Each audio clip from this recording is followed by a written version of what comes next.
What is happening, everybody? Welcome back to Tour Life. Today is Tuesday, March 3rd, and we got a full show for you guys tonight. We have both winners coming on. Ricky Wysocki and Owen Scoggins will both be joining the podcast, as well as a man that qualified to the tournament and then had himself a very nice finish as well. Chandler Kramer will also be joining us. But before all that, gentlemen, I'm joined as always with Gary and Yuli. How we doing, boys? How we doing? Doing good. Yuli, you look at the depths. You look like it. I try to let you go first, Yuli, out of respect, and then you kind of just sit there looking at me, dog. Yuli looks like he's in the depths.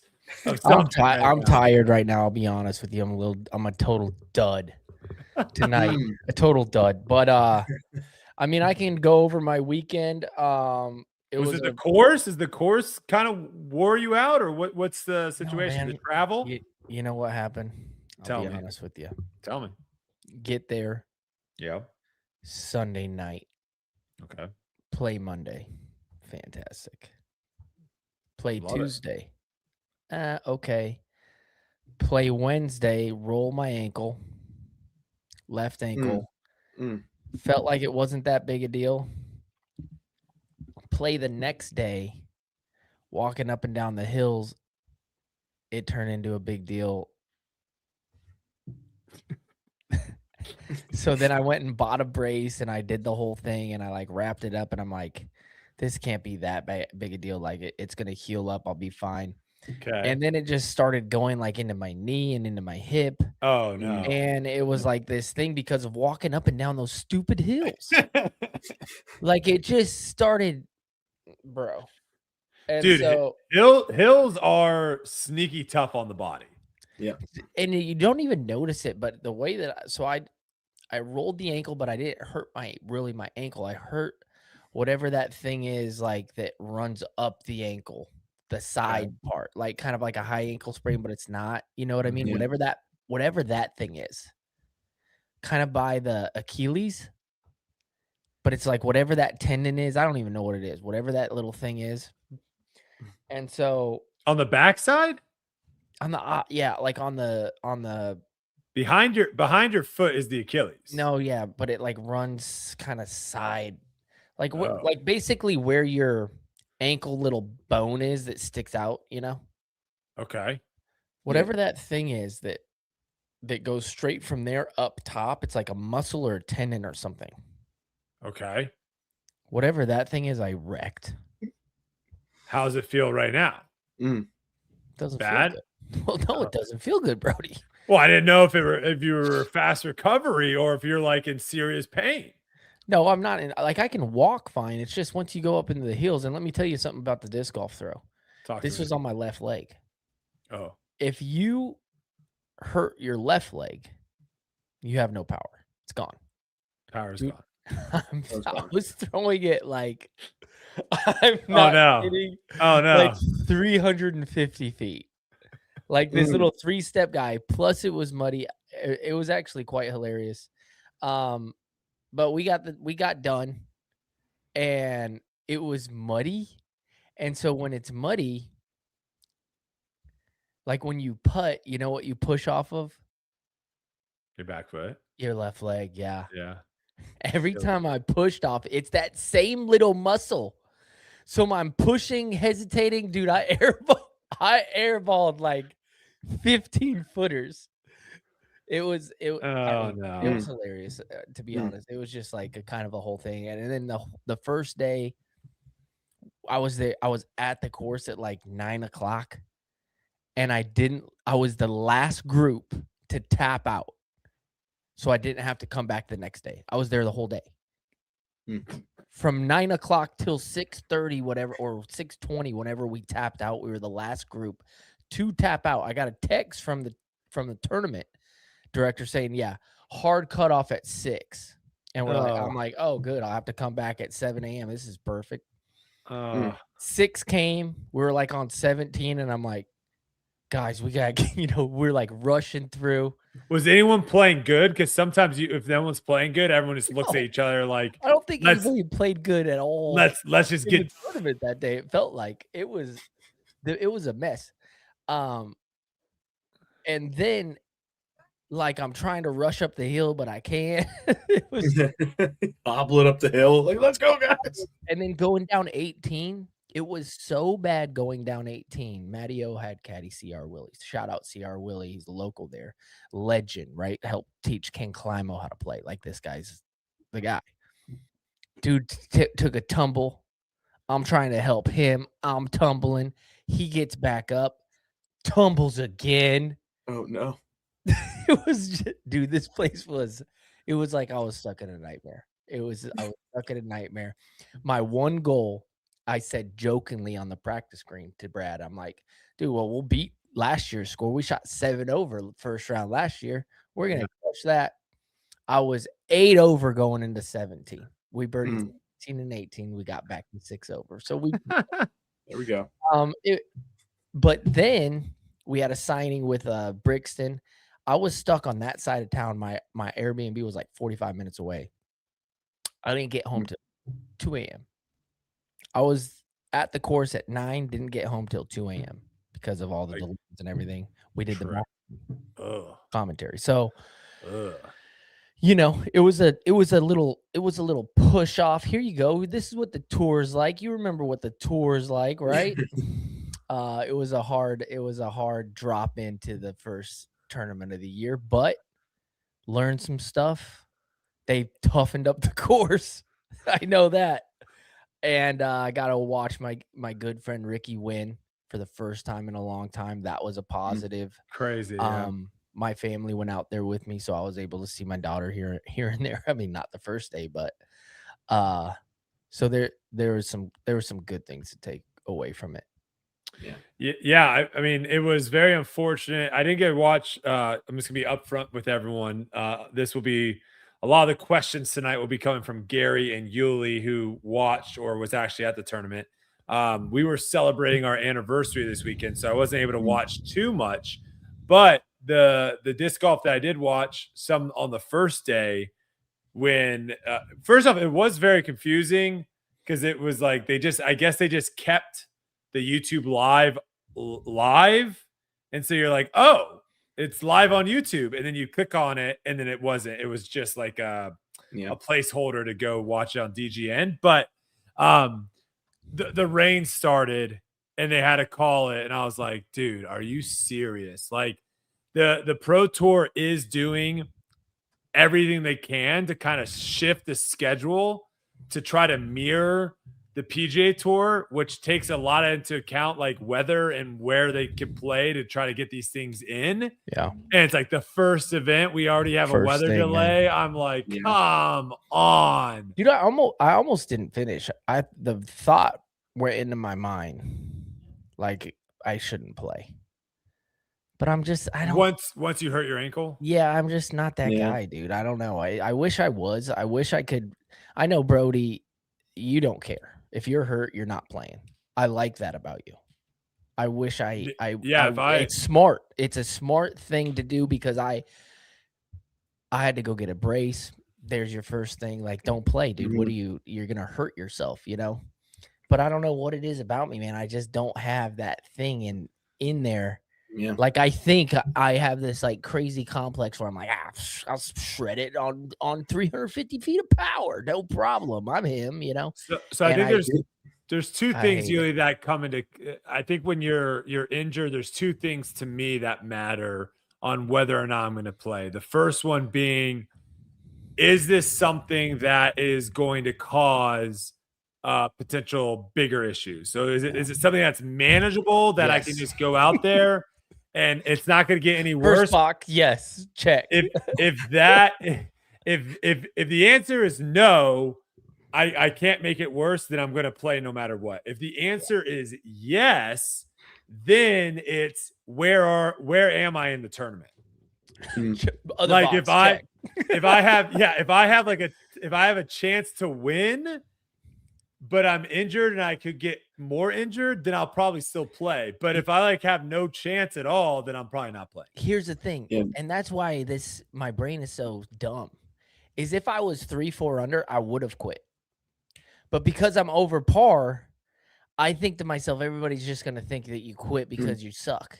Oh, you know well, what here's I the mean? thing, Yuli. And You I got, have this. Yes, I have the problem for you. I have the solution. Just don't give a rip what other people think. Yeah, 1,000%. Life is so much better when you don't care what other people think. Because I don't like when people start and then they get hurt or they don't get hurt and then they blame it on a tiny little baby injury. Sure. Do you think, you know what do you I mean? think any part of it also to do with the fact that like there's a whole another week you get off basically that you don't have to like go compete back to back, so you're kind of telling yourself, oh, I'll get some extra rest. A little bit, but it was mostly that other stuff, like being like, nah, I'm gonna be viewed as like just like this quitter, you know what I mean? And I'm just not gonna have that. I want to still be able to be like, you guys freaking don't have an injury. Yeah, I mean, I think as soon as you start realizing like it doesn't really matter. I know you're trying to hold like the reputation and stuff, but the people that are gonna call you out on that, those are normally the people that are like, I'm that's why I told you I don't like it. I know. Yeah, I'm admitting it out loud right now to help me in the future. Like you gotta have a safe word with Brad. Brad can give you the safe word, and you just know it's time to go. Brad, it's so funny because Brad on the course, he's just like he goes in between like we got this and no, like my dog's hurt, you know what I mean? But he's so 100% like my guy that he's just like, how'd they get us, man? How did this course get us? My guy's out here playing on a hurt ankle, first tournament of the year. I can't believe it. He's like, give me the ankle injury. I'll take it. Like it was hilarious. He's just the absolute best. How does Eyes do? Did you notice a difference? He was awesome. Yeah. Yeah. Oh, he was quicker to give you like the rangefinder distances and one stuff. Of the times he saw it and he looks at me and he goes, I can tell you for sure that's parked. Yeah, there wasn't a lot of those, but yeah, there's some good moments in there. And yeah, I had some good groups. I mean, to me, this place was a nightmare. To the people that I played with, the place was a nightmare. There was nobody who played good on my cards. There were some people that were unaffected though by it. I'll tell you that. Like the first round got to a few people. The best score I saw was Ezra on my card. I got to play with him second round, and he shot a 4 under, but he also took a 9 and like a double bogey. So it was like everybody I played with, everybody was just like losing their minds. It was an interesting event for me. But anyways, Gary, tell me about your weekend, bud. No, my weekend was great. Just going out and making content, having a good time, and getting to. I was invited to go to a tag league over the weekend, and I went out and smoked the locals, which was kind of fun. I don't get to have that experience very often because there's always that dog at the tag league that just takes it down. But I think the closest person to me was 9 strokes away. Oh wow! How does that work? Can you just like go and win a tag somewhere and then never show up again? Yeah, I guess I went out, and so the guys were super cool. They're like, you can have a tag, and I got to the end. I'm like, I don't want to keep the gold tag. You guys can keep it. I'm probably not gonna be back out. So yeah.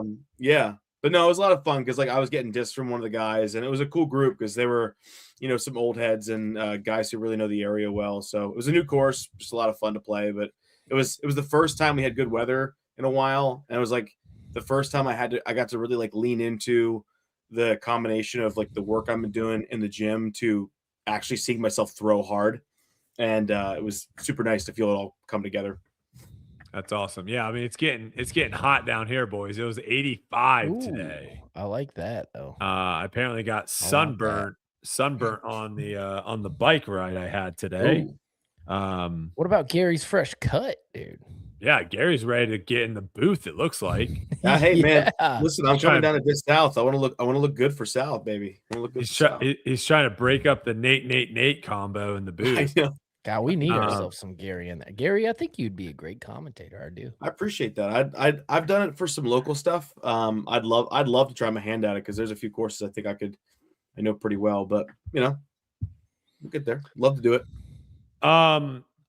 So anything else to take away, Yuli, from the weekend before we have some people that maybe had a little bit of a better time out in the course?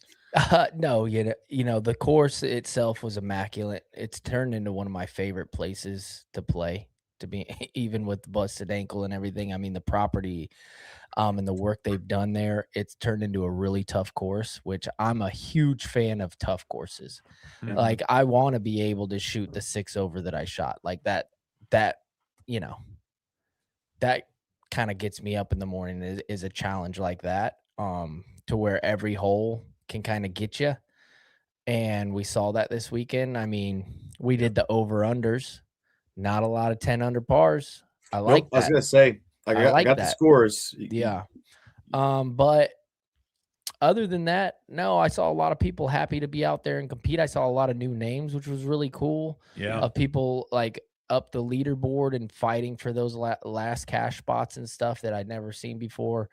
And the tour got tougher this year. That's what we want to see. So, yeah, I think when we talk, I think it's nearly impossible at this point with just the way that the rules are currently set up for disc golf to create a course outside of like the most wood course, most woods course you could possibly have, of like where the winner's going to shoot less than 10 under par for the multiple rounds, right? Because the winner still shot almost 9 under average for the 3 rounds. Yeah. So it's like when we talk about like an easy course or making a course difficult, we're not really saying like, yeah, we wanted Ricky to go out there and win by shooting 6 under. Like we only really ever see that when the wind is like consistently 30 miles per hour. And then we start seeing scores that are closer to par. I think what we really want to see, and Yuli, you kind of nailed it, is we want to see where players can actually take different scores on every hole. Yeah. We don't want to see 7 or 8 holes on the course where you're either going to get a par or a birdie. And it's it's deciding what's that. I mean, we saw people on the scorecards. If you look at it, I mean, people are taking numbers on every hole. Yep. And so when yes, are there still going to be the Gannon Burr rounds, the Ricky Wysocki rounds? Luke Taylor also had a really nice final round, shooting I believe a 54, which was the tied for second best round behind tying Ricky's second best round behind Gannon. We're still going to see great rounds. That Can't will hold never those guys back. That's not going to that will never change, but they're having to think about every hole as this could be a hole that could bite me versus playing around where half or 75% of the holes you're not even really worried on the tee. I mean Ricky had a nice lead kind of coming down the stretch, hits that big eagle. We'll get into it with him, but there was his lead was never safe. It was never safe. It seemed safe, and even going into the last shot, it was like, oh wait, pump the brakes here. That's that course 17, one of the easier holes on the course. But we also saw 9s on that hole, 7s on that hole, 6s on the hole. Like it can get you really, really quick. That's what I like to see. You know what I mean? I want the easy holes coming down the stretch to be able to get you, and that's what we saw. How does how does hole 18 work with the like advancing up to the top spot? Okay, so if you throw it and it ever crosses in bounds off the tee, you go up, take it where it goes. Yep. If you don't cross no drop zone. With a lot of people, like that's the big penalty is if you don't cross, you go to the drop zone, and the drop zone's 450 to the pin.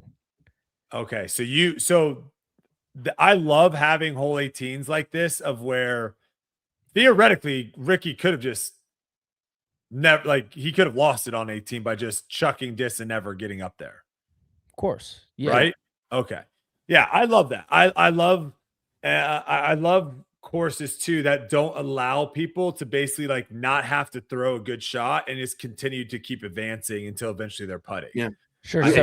We saw 18 do that to people because like Hannah Wynn was having an incredible second round, and she would have been tied for third going into she probably would have been on lead card going into the third round. She carded in an 11 on hole 18. She just couldn't get up the hill. Oof. Yeah, Sprinkle Valley 18. That's like another one that I think about of where it's like it forces you have to throw a shot. Yeah, you're good. Yeah, and I think the more that courses can create holes that don't allow players, because it's not even so much that it's the physical demand of the shot that we're asking for. It's more the mental challenge of knowing, okay, if I don't throw a good shot here, I am not getting bailed out. And I think that adding that mental component to it down the stretch when you're already super stressed out, I think that is where we get to see some of the kind of, meltdowns or people making the wrong decision and all that. So I like that. What do you think of the other kind of thing? Because like hole 6 was new this year. It was a 320-foot par 3. It was they put it in as a great spectator hole, and it was clearly like they wanted someone to ace it. And the MPO field came in, and I think it was 61% birdie percent for the entire weekend. Okay, like that's a hole where you're not going to get a ton of scoring separation, but it becomes a hole where you're almost penalized for not getting the birdie. Like you gotta get the birdie. So is this the hole that some people were saying, why is it not an island green, or is that a different hole? Yes. Okay. So my take on it is always going to be the same. I think because disc golf, like the putting in disc golf is so easy in comparison to its counterpart with golf, right? Because of that, I think that you have to put a higher demand on the tee shots instead of a higher demand on the putting green, just because it's, someone could throw a terrible tee shot and still make birdie, and someone throws a great tee shot and makes birdie. We see it happen a lot. So I don't love holes where it's birdie or par.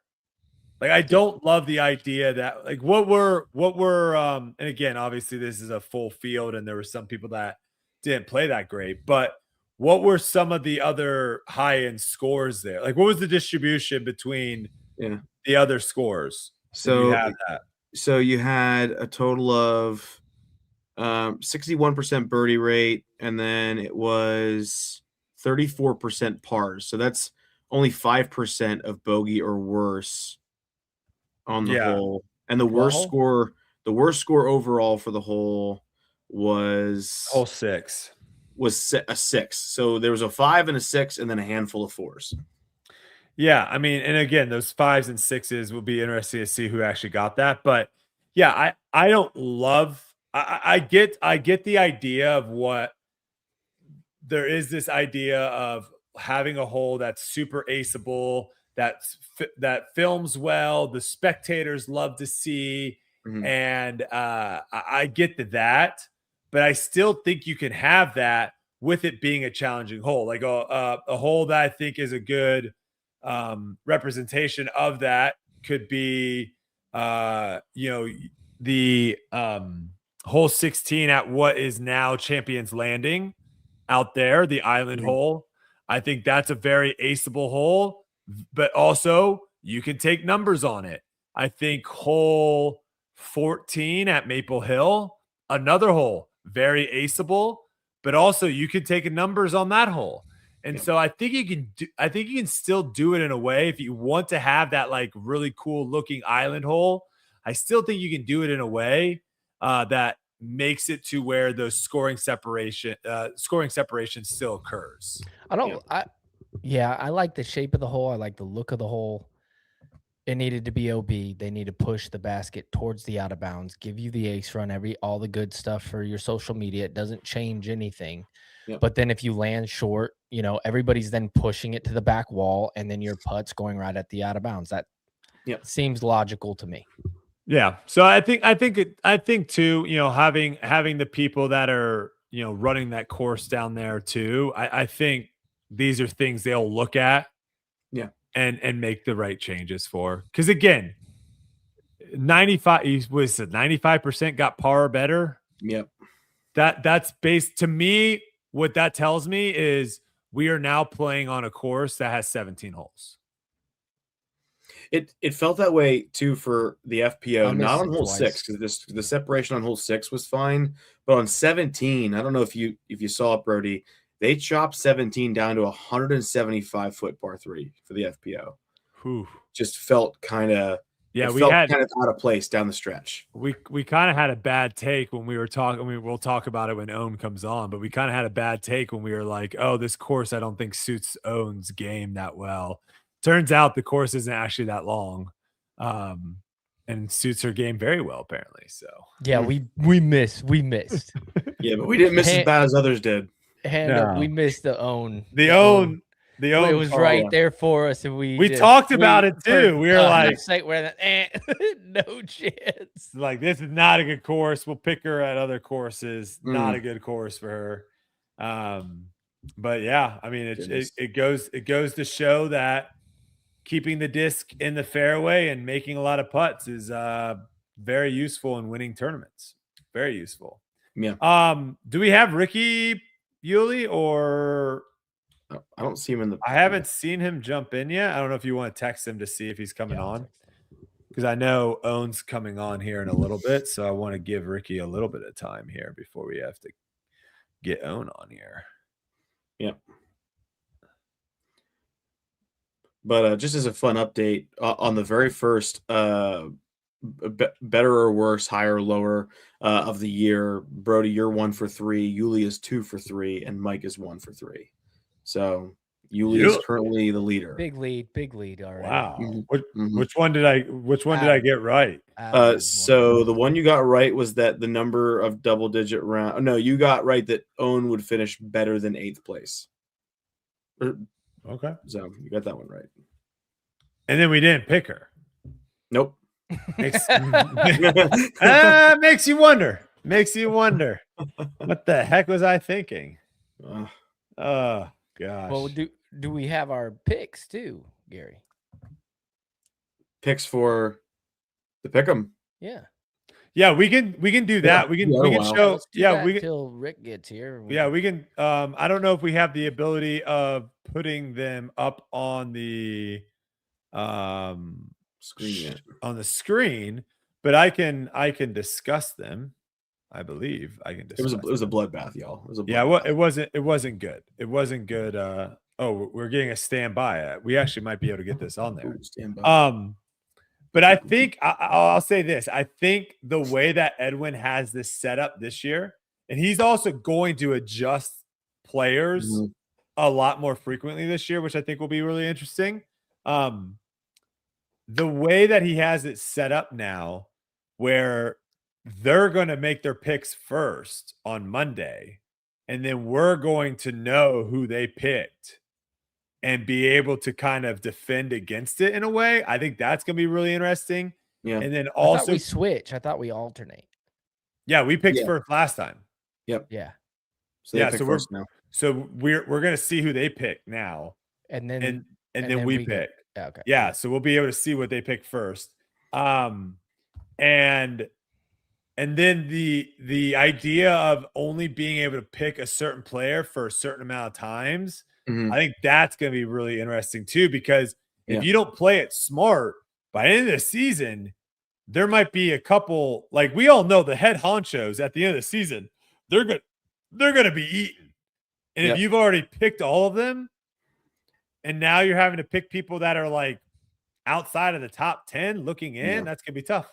They already got they're getting super defensive because they're like, we have to look ahead and see what events we get Gannon for, because we have to take Gannon at all the right events. Like, we can't lose Gannon. Like, you have to use Gannon 8 times. If you don't use Gannon 8 times, then you're falling off. So they're like, we got to look ahead and strategize. So we got them nervous in the service already. I don't know. Yeah. I mean, their picks weren't. They were bad. Their picks weren't that bad. Oh, here we go. Anthony Barella was my number 1 pick going into this event. So, like, so after Supreme Flight Tour Life, we are sitting at 41 points. Grip Locked is sitting at 18 points. We got points from Paul Macbeth getting 3rd for 15. Ella Hansen getting 6 for 8. Kyle Klein getting 4th for 12 points. And then who's that? Sophia getting us 7th place for 6 points. And they ended up only having 2 players. I was a little nervous for a second, though, because Rebecca Cox was off to a really, really good start. Yes, she was. And I was like, oh my gosh. Because I think at a certain point in time, Holland and her were like 1 and 2. Yeah. But on the MPO side, AB had a tough week. I think a T15 we would all say is a tough week for Nicholas with where he's at. And Ezra Robinson, a T9, I think that's a solid performance that he probably wouldn't be upset or he's probably like neutral with that. It's actually super impressive because his first round was +3. And so he clawed back to a top 10 finish. Yeah, I played really good on the weekend. And then going 7 down, 9 down the next 2 rounds. Holland Hanley got the majority of their points, getting T second for 16.5. Yep. So update on Rick. He said he's jumping on in 5 minutes. Sweet. Oh, okay. Well, we will. Yeah, I think I might have confused him a little bit. He said he was in Arizona and said the time. A text went through, and then I said EST. So I'm thinking he might have still thought it's it all was right. Arizona time. We can just do it. We can do a rapid fire with him. Yep. Yeah. Quick rapid fire with Rick. There were a couple really, really solid performances that came out of some players at this event. I mean, looking down the list, like Dallas Garber, I know someone just mentioned it in chat, but he's someone who we're all watching this year. 15th place coming in. I'm actually excited because he's sticking around for the throw down the mountain, and he's going to be playing against Eagle, Corey Ellis, and somebody else. I'd be curious to see if he wins that event. Yeah, how much do you guys take into these first tournament results? It depends on how much they've played during the off season. So you're looking at off season. Like it depends. If you're looking at someone who went and played all like the Tour Down Under events, like are they pro tour level? No, but they've been able to at least soft grind some of that start to the season off. So it doesn't feel like a first event fluke to me, because we saw that last year, because Ella and Ezra both won Supreme Flight last year, and they both won on the Tour Down Under. So they were able to really, really start their year off with a bang. But if you haven't played at all or haven't seen you at all, then I'm less likely to take your results. There's more grains of salt being added to your results. Yeah, because I'm wondering, like, I believe it was last year, like Joey Buckets popped off at the Supreme Flight. Yeah. And then didn't really do much to get our attention the rest of the year. Didn't have a bad season by any means, right? But it wasn't. I think we were all leaving being like, oh, this is another contender. There's another person.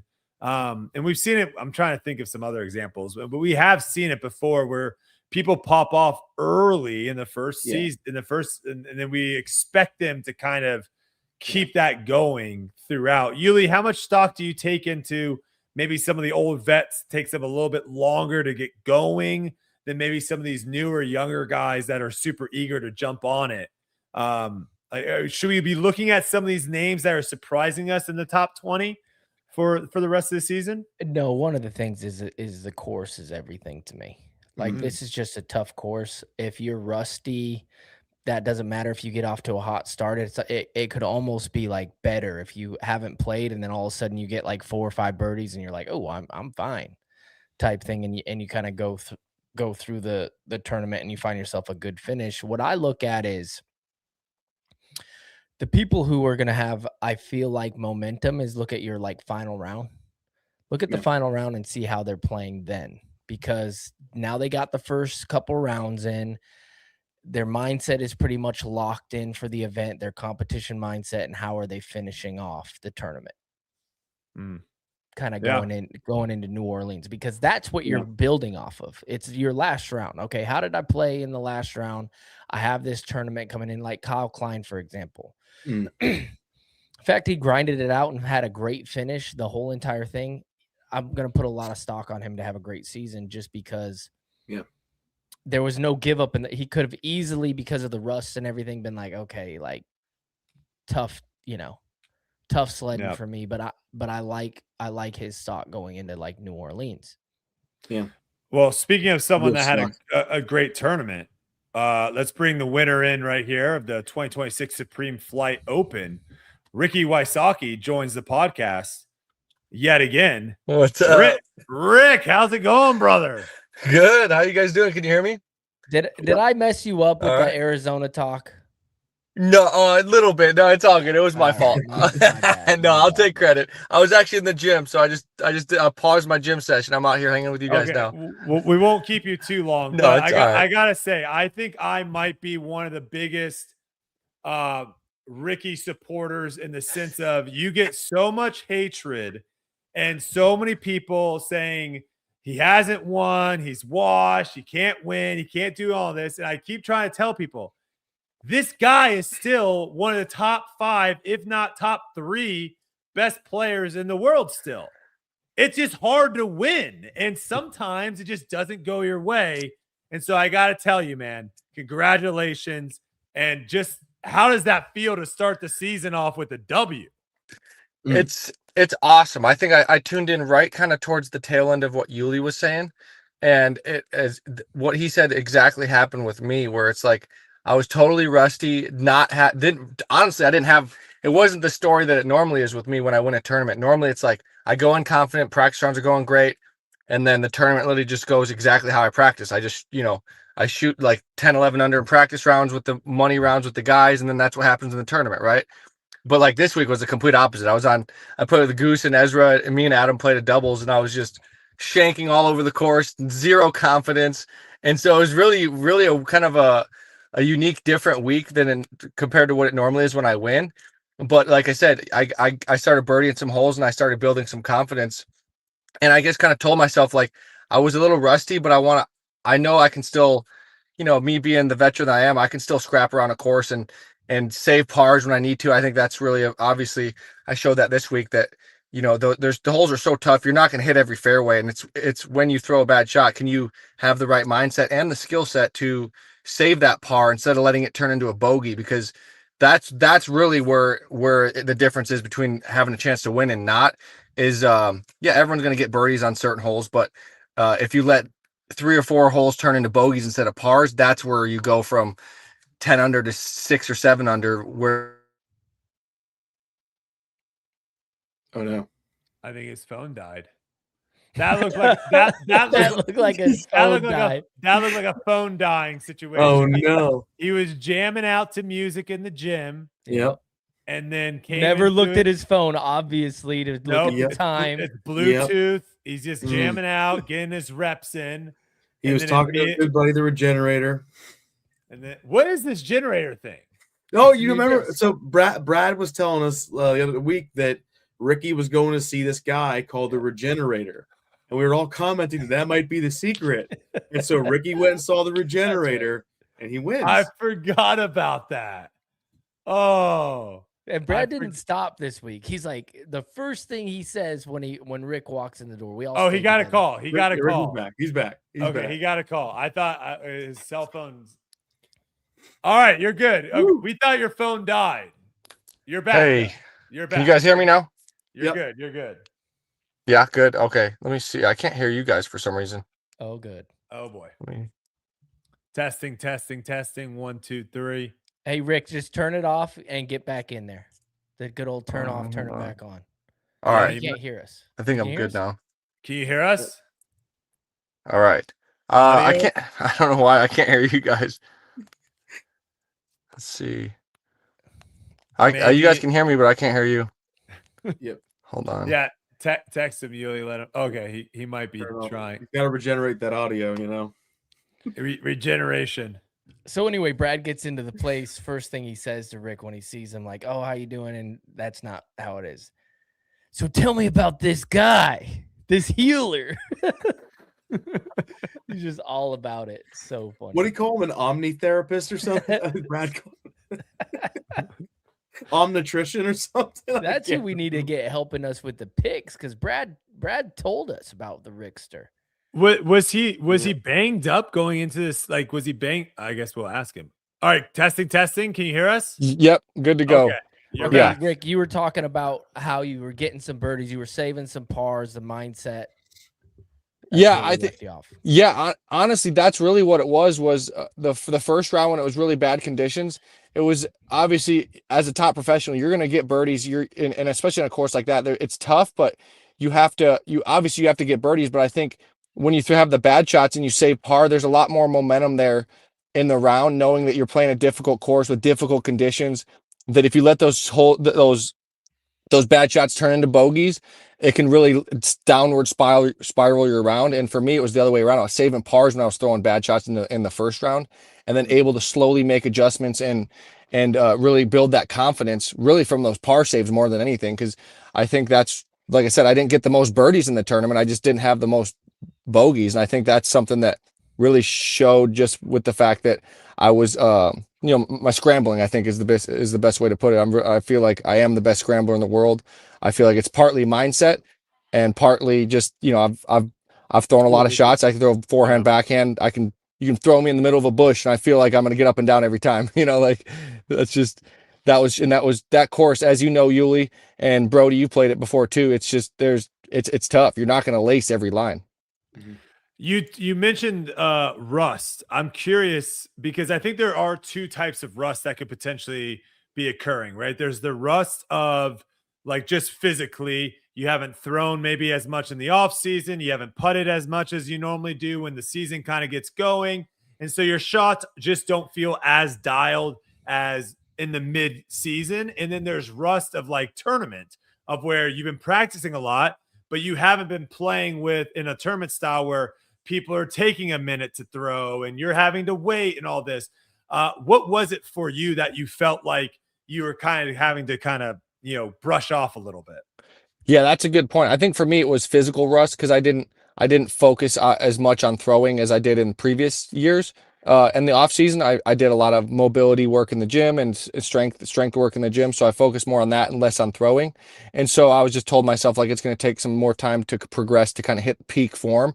And so for me, that's kind of the way I went about this off season. But yeah, I think that, and Brody, as you know, Yuli, the same thing, is like your body gets used to playing every day, all day on tour. So it's like those first couple rounds, you might be sore or your timing may be off, or all those little things are like what Brody was saying, is that's the kind of the tournament rust as opposed to the physical rust is totally real because, you're not grinding that hard in the off season. You may go out to the field and throw some shots, but you're not, it's just different. You're not every movement on tour. You want to just tune in every hip rotation, your arm swing, all that stuff's got to sync up together for you to be able to throw those good shots. And you know how important it is on tour, especially too, because you put that extra mental pressure on yourself because there's no margin for error on the pro tour. You're OB, you're in a tree, you're out of bounds, and you're losing ground. You're not going to have a chance to win if your swing and form is off. And so that can really snowball into bad emotional mental thoughts as well. And so yeah, for me, it was definitely the physical rust is what I was noticing in practice rounds, even in the tournament a little bit as well. So at what point did you get through? Yeah, obviously you have a decent first round. What was it, like a 5 under or 7 under, something like that? Yep. At what point were you like, okay, like I can do this? Was it during that second round, or because you're rusty and so you're not used to this feeling, obviously. Yeah. So and the good thing about going through that before is that like you're not going to just start usually I take like a month off from throwing. This year I took like 2 months off, so I took a little bit longer off than normal, but you kind of, for me, in doing it as long as I can, I know that like I know what mid-season form feels like and I know what beginning of the season form feels like, and it's a progression to where you slowly feel better each day as you're throwing, as you're getting more in tune with your body. You get more in tune with your body the more you throw. So the more and you got to be healthy to do that. So if you're unhealthy and you're sore or hurting, you're not gonna be able to have as many reps to get that feel of how your body's moving with your form. You're gonna be early releasing. All the different things that can happen will happen if you're not in tune with your body. So yeah, that to answer your question, sorry, I'm going a little long-winded, but the second part, like what you asked, is that kind of second round, where I started clicking was kind of like probably early second round, beginning of the second round, I started building some confidence. Saw a couple putts go in. That was the biggest thing. Is even with the putting, you're maybe don't have as much pop, much spin on the putt. You haven't, and I still practice a lot in the off season, but during the season, it's every day, all day. That's pretty much all you're focused on. You're not focused on anything else. And so I was starting to get a little bit more pop, a little bit more spin on my putt, and then that started parlaying into mental confidence of like, okay, I'm seeing those putts. They're going to come out with pop. That's what's going to happen, because I saw a couple. Now it's like a basketball shot. Steph Curry, like he sees a couple go in. You always hear that saying, like, that's because his muscle memory is dialed in, and he has that muscle memory turns into physical and mental confidence, and that's really what has to happen to be able to get those putts to fall. Where would you rank this win? Because you've won a lot of big tournaments. You've won against pretty much all the best players, almost head to head, right? Like battling down the stretch. I'm curious though where this one ranks because of the length of your last win. Like, was that weighing you heavily in that final round? And what does that feel like winning this one versus some of the other big tournaments you've won? Yeah, of course. That's a great question. I think that was a big thing for me. Is I obviously that's why you play. You play out. You come out here to win. And I've got a lot of second places, like Brody said, the last couple years, and I haven't broke through and got that win. And so yeah, it does. It adds up. It piles up. And I broke my 15-year streak of winning a tournament last year. So, of course, there's never a bad feeling when you win, but it's like, you're like, you have that feeling like, oh, I wish that was last year that happened, but you don't want to let yourself kind of fall into like the past, right? It's like a new year, new season. And, but yeah, no, it definitely means more this tournament as opposed to years past where maybe, let's say I've won 4 or 5 events. You never take it for granted, but it just kind of that hunger builds and builds and builds.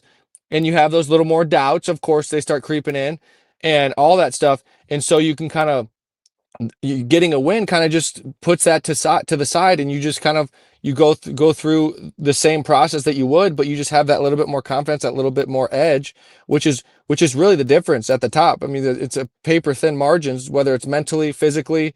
So yeah, for me, this is it's hard to really put on a personal level, just because, like you said, the streak that got snapped last year, it's kind of a mental blow to me, just as in my career, because it's been a long time since I haven't won, I guess, but sometimes at the same time, ego death sometimes a good thing, right? And that's kind of, I guess, what happened a little bit in a sense, not fully, obviously. It's not that I lost that competitive drive. It's just that this could happen. Yeah.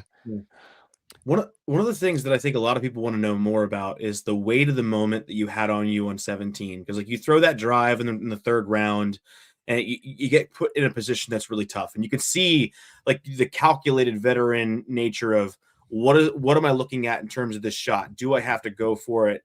And you take the moment and you do the thing. You call the time extension, which is, a lot of people are saying, genius move. Like, walk us through, do you feel the nerves and weight of time frame on hole 17? Are you go ahead. No, sorry, go ahead. No, I was gonna say, are you blocking everything out and you're just so focused on the moment that the rest that's just noise? Yeah, so that's thanks for asking. That was it was obviously a huge turning point in the tournament, and I knew that. I could obviously feel it in the moment. I knew the scores, and I was very well aware of the situation. And so I think as a veteran now, you kind of learn the ebbs and flows of tournaments and how they play out. I think that's something that Yuli can speak to it as well, and Brody, you as well. Whenever you play a tournament, you can feel whenever you start needing to pick up steam. It's never like you're like, okay, I can go on autopilot and just get a couple pars. You're not thinking that. It's more of just, you can feel the energy of the tournament, how things are playing out.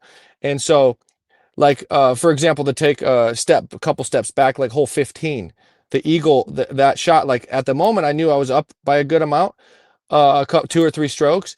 But I also knew I know how tournaments finish. I know how the pressure builds and builds. And so at the time, people were like, oh, you didn't really need that eagle. It's like, yeah, I didn't need it, but I know having the insurance, strokes definitely help. And like I said, things happen. And so I knew that I still wanted to be aggressive. And knowing, like I said, in the past, I've had the experience of seeing how tournaments play out. and needing those extra strokes. And so I felt like it was a good time to be aggressive. It's a par 5, very gettable. If I do mess up that shot, more than likely I'm still going to be able to save a birdie. I wasn't thinking that when I was throwing, but I just wanted to give myself that extra stroke. But fast forward to 17, yeah, I've never been in that spot before, so I sawed it off early in a spot where I've never been before. I know that this is the most crucial par of the weekend. I'm obviously birdie's out of the question. I threw a bad drive, took myself out of birdie potential, and in a spot where I didn't know where the OB is. I don't know how far to carry the OB. All the whole pressure of the tournament was boiling to that point, and I felt overwhelmed, right? So I was like, okay, well, I take that time extension, use it to my advantage, take a deep breath, and you go up there and see where the OBs are. And so there was just a lot of variables in that built up to that one shot, more so than just the physical of like, okay, where's the OB? Where's that? It's the okay, like I got to get up and down. Otherwise, there's even more that pressure cooker builds on 18 if I bogey that, So yeah, I think that, just having that really, really helped calm me down and be able to kind of throw that shot with a little more composure, as opposed to if I didn't do that, I'd feel a little bit more rushed, and maybe, that can turn into bad mechanics as well, form wise. If you feel rushed, your form's going to be rushed as well. Early release, that stuff happens when you're under pressure. And so I think that I was able to kind of take that deep breath and really get my breathing and my mental state in a neutral spot where I could succeed with the shot I was trying to throw. With somebody who's won so much but hasn't won in a long time. So we, like I mentioned this on Jomez, and over the last, year, we've had a lot of situations where Ricky has the lead, and then the announcers, we're accustomed to being like, this guy's the greatest player we've ever seen with a lead. Yeah. Mm-hmm. And then you lose. And this happens over and over and over again, not to bring up a sore subject, but it does, right? And so then now we're to a point where you have the lead, and we're not even so confident. You know what I mean? What about in your head? Did those thoughts creep up? You have this big lead, but you've blown a couple, and a couple big ones. Like, are you still able to block that stuff out and be like, no, I'm still like the greatest front runner of all time. This is my spot. Or do those thoughts creep in, and does that pressure weigh heavy? So yeah, that's a great question. I think that the pressure definitely weighs. I mean, whenever you do it, and like you said, the other players think you're going to win. The commentators, all that energy gets felt, and so it gives you that confidence to go out there and win. But when it doesn't happen, I feel like it's kind of like a UFC fighter. You get knocked out once, you're like, okay, like that was, I'm still the best fighter ever. You're going to go out there again, you get knocked out again, then you start rethinking. So it starts becoming a trend more and more. Then you start really second guessing. And so I think that that's something, luckily for disc golf, in my mindset, is there's nothing happening physically with my head. I'm not getting knocked out and getting a concussion, right? Yeah. It's more of the mental toll that I get knocked out mentally, to the point where it's like, okay, the equivalent would be like, okay, I'm losing that confidence. I'm not obviously, losing consciousness. I'm losing the confidence. Yeah, exactly. Yeah, totally. So that starts, using that as an analogy, it does start building and building, where it's like, okay, is this guy going to get knocked out again?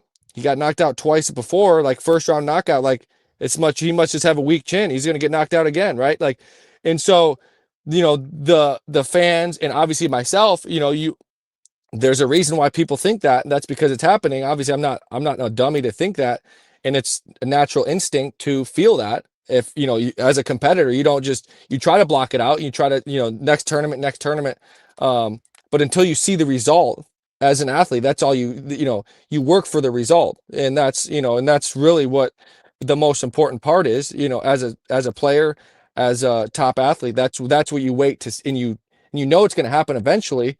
And you still have to have that same mindset, but you just, it's tough. That's the toughest part, is just, trying not to let it, even though that's the natural instinct, is get that wave of like, oh, can I still do this? I'm still a closer. I want to, I'm going to play my best. I'm going to close it out. Like, that's what's going to happen, even though you have those doubts creep in. So it's like a 50-50 split.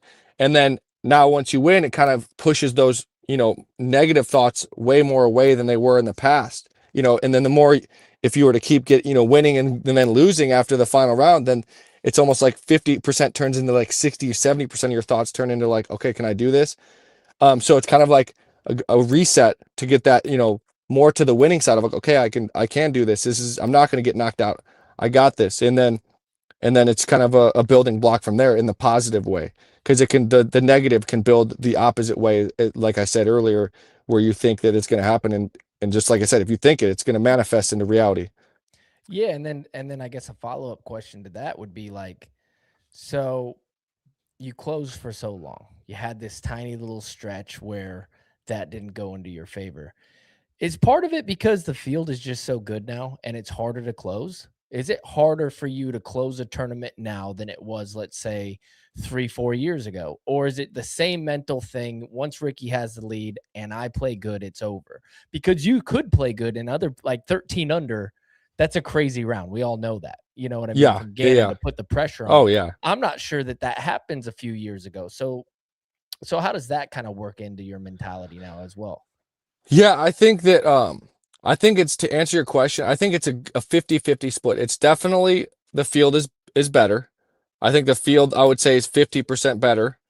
I guess I can't say 50%. The field is better. It's a guarantee. That's 100% for sure. There's more people that can pop off now. Yes, exactly. Right. Like there's, if people are 4 or 5 back, like what Gannon, I think he was even more, but like, right. For example, like the lead card pretty much rolled over. In years past, the lead card rolls over, you're set free. It's over. Right. Exactly. Mm-hmm. You know what I mean? But now you're not even playing with the guys you're competing with. Which is another awkward dynamic for sure. So now it turns into a chess match almost, where you're thinking, I need to make this putt so that I have a little leeway depending on what he does going forward. Yeah, for sure. So it's partly that, and then it's partly like you go through stretches of your form and everything just feeling so good. And so as an athlete, that changes, right? Like your timing changes, how your shots come out of your hand. So all those minute little things add up to, like, sometimes for the better, sometimes for the worse. And so sometimes you're like, for me personally, I'm fighting through different things that maybe my form and game changed between years past. And so that's leading me to have leaks in my game that's causing me to get second or third instead of winning, right? So it's definitely a combination of both of that. Like there's a lot less room for error, we'll put it that way, and then within that, there's things with my game personally that may be better, that may be worse, right? Like I feel like I'm even better of a scrambler than I was in the past, which I've always been a pretty solid scrambler, but I feel like, for some, like the final round, I didn't putt very good at all, right? Like compared to what I expected myself. So there's still, for me, to answer your question, it's definitely a 50-50, but the field has gotten way better. Right. And but I mean, at the same time, as an athlete, and as the shift is happening in the sport where there's better players, younger players, people taking it more serious, people working out, you feel that out there. Everybody's put in that work. And so it kind of makes you treat it different. Like, okay, I got to take that one step. I got to take one step with the game. And so that's what LeBron James did. That's what Tiger Woods did. He was the only person in the gym. And then it was like, okay, there's a lot of people in the gym. And then it's like, okay, now everyone has a swing coach and not just, or whatever it is. Yeah. And so he adapted with all the shifts of the game for a long time. He had a really long career that he played at the top. And so I think that's what, that's how you do it, really. Yeah. It's awesome to see, man, how, the longevity of your career, how, like you were just saying, you're able to adapt and change, even though the sport itself has changed so much. And it's something that we expect from you too. I think a lot of us expect from you for the next 5, 10, pretty much however long you want to play, probably. So big congratulations from everyone here over at Tour Life. We'll give you a little bit of time now before you jump back into your workout. Any sponsors, anything like that you want to shout out, social media, go for it, brother. Yes, thank you. So first of all, this is my first Discraft win, so I got to shout them out. Yuli's being the team captain. He's done a great job, and Discraft makes great discs. I got to thank Zuka. They're my cart sponsor, and Seeger as well. They're my bag sponsor for this year and years to come. So that's pretty much it. Thank you guys for hosting me and let me share some moments from the tournament. Sorry for the technical difficulties. No, you're all good, brother. You're good. And it's always fun talking disc golf with you, man. And look forward to a big season from you this year. Can't wait to see you in the mix. Yeah, congrats, thank you guys. man. Hey, you're the front runner. You're the best front runner, bro. Let's go. Thank you, dude. Congratulations. There you have y'all. it, folks. Your 2026 Supreme Flight Open, Ricky Wysocki. Before we get Owen on here, I wanted to say real quick something that I thought was interesting. And he I was going to ask the question, but you kind of asked something that made him answer my question. He was talking about UFC fighters, and some of the great UFC fighters have that mentality of when they lose, it wasn't because of them. The other person got lucky. There was a bad call. Something else happened. So that way they get to keep this ego of being invincible and untouchable. And that's something really, really hard to do, because I think some people have to trick themselves into thinking that they're their best, even though maybe right at that moment they aren't.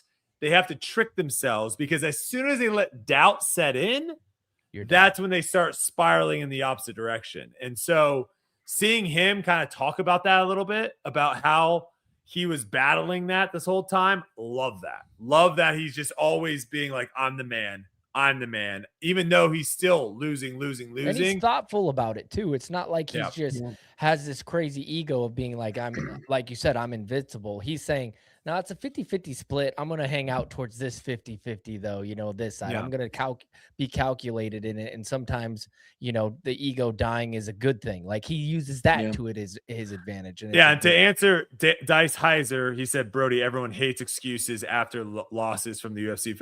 I agree. I'm one of those people too. When I hear someone making the excuses of why they lost, I don't like it. I'm just saying, I know some people have to do that for them personally, to be able to go back in the gym, continue to strive to be great. Because if they find some people, if they say, actually, I lost because this person was better than me, it might end their career. And we've seen it happen to some other people. So it's always interesting to see how people kind of deal with the struggles. It's very easy to deal with the wins. How do people deal with the struggles? That's always very, very interesting. And someone that wasn't struggling this past weekend, Owen Scoggins joins the podcast. Your 2026 FPO Supreme Flight Open. Owen, thanks for coming on. It's always good to hear from you. Thank you for having me, guys. Appreciate it. Owen, the first question I got to ask. All three of us, the three guys you're looking at right now, all saw your name when we're trying to make picks for this weekend. And we all saw Owen, and we're doing something different this year. You can only pick certain people a certain amount of time. So you can't just spam pick the same person every tournament. So you kind of have to make smart decisions on when to pick players. We looked at you and we said, Owen, we got to keep Owen for other tournaments. This one's not going to be her tournament. This course doesn't suit her game. We're not picking Owen for this tournament. Tell us why we're idiots, Owen. Tell us why we're idiots and we should have picked you for this tournament. Well, you guys just lame. That's a great answer. Spot on. Oh, we are lame.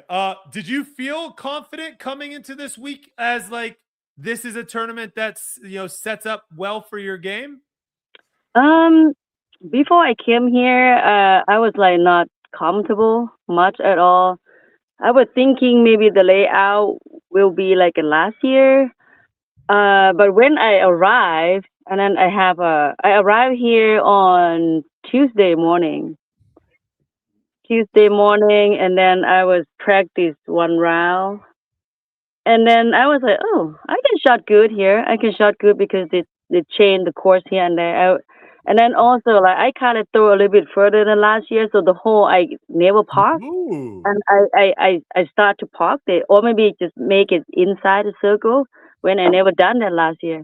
And I was like, that's pretty interesting. And then after the round done, I just went back to the car and talked with Justin and I was like, I don't know, babe. Like the court is, I feel like more exciting this year about this course. But I just keep it to myself. I didn't talk to anybody much about it. Just me and Justin was like, I feel like I very like it. The course layout this year. Yeah, just something like that. Okay, can you please, for all the disc golfers listening right now, myself included, as an older disc golf, let's say, right? We're not young chickens anymore.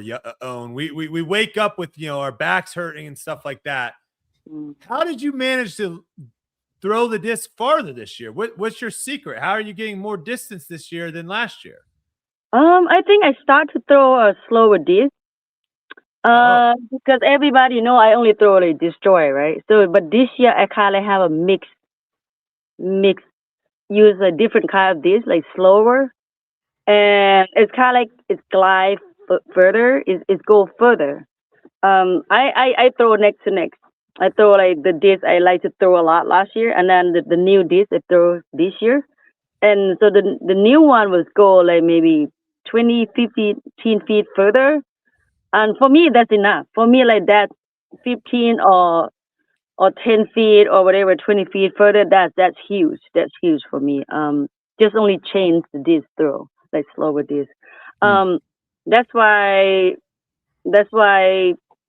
I just when it comes to disc golf, like I told you, like I have a hard time even try to be near the 30 feet. But this time, like I parked it. Sometimes I was past the basket a little bit. I was like, okay, this is getting very exciting for me. I'm the person, I'll take it 5 feet, 10 feet further. But also maybe I don't know. I start to like exercise the gym a little bit here and there, just stretching here and there. Maybe it's help. I don't know. How did you come about finding this new disc? Was this something in the off season that you just tried one day and you're like, oh, this is going farther than my destroyers? Pretty much like last month. I find out on around Memorial. Yeah. So Justin, of course, he's the man. He know everything. He just like, hey babe, you want to try this? First, I was like again, and like, nah, I don't know about this. I'm the destroy woman, but he's like, just try. It's not gonna hurt you. and I was like, okay, let's try it. And when I tried, I throw next to next. Like I said, it's go further. And then now I bring to Memorial because those courts you need to throw like a little bit further. And it worked very well. It bring the win home for me. So I don't know. And you never feel old to learn anything new. Like that's how I feel. Like maybe some people like the more they get on, the more they just not good about this cup. I feel like the more I get on, I feel like I still okay with it. Because I still learn something like it's helpful to my game. I always like I have a lot of style I never learned yet. Even I play for so many years. This is a new thing for me. Yeah. No doubt. No doubt. Well, you're learning a lot, but you're certainly teaching a lot of people what it's like to win because you've got 4 wins already this year, 3 A tiers, Memorial, La Mirada, the Wintertime Open, and now this one. Like, what does momentum mean to you as a player? I always talk to myself. My high peak of the disc golf career, right? So I win world. That's the only thing I dreaming. I always wanted, like seeing I start play, and I win that one. So from that, it's nothing gonna stop me. Everything is everything after I win world is a blessing. It's a plus. It's just you put money in the bank and then or you buy something and then that money grow. You you already set is the high point of the stock market today. I mean, nothing was going up today, but yes. I know, but just last time explain. That's why every time I go play tournament, I don't care because I already win world. What else? Lose or win from now on for me it's just a plus. It's a blessing. That's why in my mind just like I mean why I have to scare of anything after I win world. Nothing gonna scare me. Nothing gonna stop me from now. So do you have any future goals? Anything that you're like trying to achieve left in the sport? Or is it more of a, hey, I'm having fun playing still. I'm having fun traveling.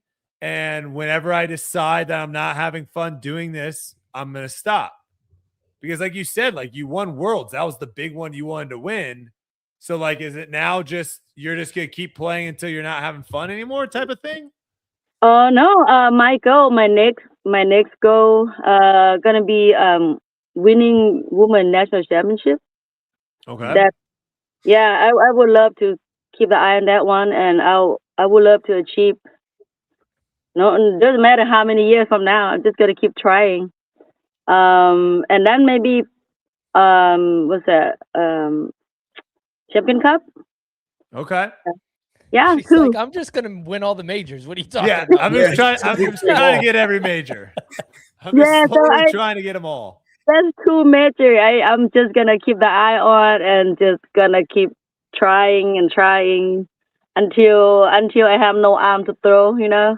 If I still have arm to throw, I'm just gonna keep trying. So What would you feel about someone that's been playing in FPO and has seen players come and go and has seen new talent come into where, when Holland Hanley first came on, we were all like, who is this person? Now she's someone that is competing almost at every tournament with you for the wins. Where do you see FPO now after this first tournament with some of these newer players kind of jumping up the leaderboard? Have you seen a big growth in the depth of the field? for me, like I always love to see new face. I'm always want to see this golf have more women. I'm not scared of. I'm not scared of. Oh my God, they're young. They play so good. Now I'm gonna get kick ass, whatever. No, I'm not thinking about it. I want to see more and more ladies just play this one, and I want to see new face winning here and there.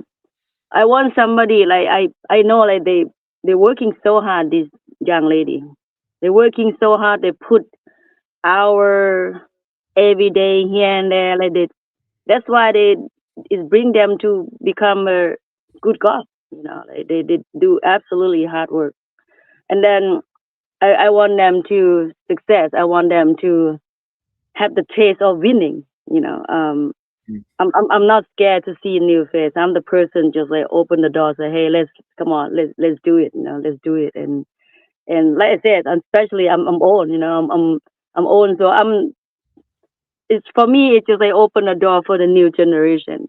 So they're gonna show the world how this golf should be. They're gonna play better than us. They're gonna show the world like, hey. For me, like I said, I just gonna keep watching them and just smiling and be happy with them. Yeah, and I think that speaks volumes too on helping the growth of the FPO division, because coming in as a new player, it could be very daunting. It could be very scary, especially playing with people that you've seen on Jomez and the Disc Golf Network before. But coming on, we have seen you time and time again with these newer players being very generous and nice and, like you said, smiling and making it to where they feel maybe a little bit less of that pressure of where if you were just super, cold to them, it could be kind of lonely or it could be kind of like nervous, more nervous than not. So I think that is something that definitely helps some of these younger players kind of jump in. And what you're doing for the FPO field, I think, is definitely going not unnoticed. Like I said, I prove people like you don't need like to be like super like I see people. I play with people who just like in themselves a lot, right? It's nothing wrong about that. Like that's just who they are. Doesn't mean like they're not nice. They're nice. They're nice people, but they're just so focused and they're just very quiet because they want to keep hate on the game. Some people like the mentor is so different. Some people can talk. Some people they don't like to talk because otherwise they can lose focus. Me, I'm I'm not lose focusing very easily. I can talk and smiling. I even before I partying like 1 minute, I can still can talk and smile. And then when I'm lock it on, I lock it off. That's how the mental is built different. There's a lot of player like I can see like some of them cannot even like watch the phone or the score because they feel like, oh my god, if I watch this, I'm gonna play bad. I'm gonna be so nervous. I'm like I cannot do anything. I cannot talk with anybody because I need to focus. Like otherwise I lose control. Um, yeah, mental is just it's different compared with I play with a lot of people. A lot of people have like all kind of mental thing going on in their minds. So you just there's some probably the hard part of playing this golf with the young or not young. So mental is very difficult thing to learn. Yeah, 100%. Gary, do you have a question? No, I was just gonna say. So, what is the what's with the new events coming up? Like, how are you feeling? Ready for a new course, a new challenge, and to be the first person? You're gonna go 5 events in a row. Stake your claim at the first stop here. Well, that would be a dream come true. Well, I talked to myself this year. Gary. Well, I talked to myself this year. I would love to win 2 pro tour this year, right? So I got 50% done. You know, maybe one more somewhere here and there. If it's not, it's okay. But this time, the next one, we'll see because I never played that course before. I'm pretty sure it's going to be very challenging. But like I said, you never know until you're practicing. If I practicing, I'm probably like can tell like how top rank I can make it up there.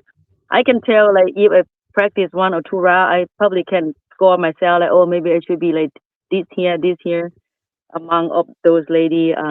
We need more insider information for you. We're trying to get these picks locked in. Yes, text us when you're like, I am going to shred this course. Pick me. Because we're competing against another podcast for our picks this year. Yeah. Really? So it's some heavy business going on. We need those picks. You got to let us in now. Do we pick you? Well, I have to see first like who else on how many lady on that tournament. You know, I have to see like who showing up, and then how they practice. You're holding out on us, Own. They might have gotten to her. The other podcast might have her in their pocket. She's feeding all the information to them. Just send us a schedule with a check mark next to each event you're going to win this year, just so we know. Like that guy, like you know, I got into it about it, like with my Innova sponsor. They was asking about it here and I just tell them the truth. I was like, no one picked me in this last week. No one. Everybody just point to here and there. But I like to confirm. I like to confirm people. You know, like anything can happen. You know, anything can happen. I never count anybody else, even the pregnant woman if they play this game. You know, I know you're pregnant, but you still can beat me. You know, so that's why I'm always thinking every time when I play tournament or even A tier here and there. Anybody can come from nowhere to beat others, you know, and then they can win, you know. So that's why next week it might be a big name win or it can be it's somebody new face win, you know. That's a fun game of this golf. Like, you never know until the last part in. That's why it's so addictive, this game. Yeah, no doubt. Yuli, you got the question? I did. I missed it with Ricky. I can't believe we were kind of trying to get Ricky. I mean, he was in the middle of his workout, so we were trying to we'll get him next time. Shout out to Ricky. Woohoo! Yeah.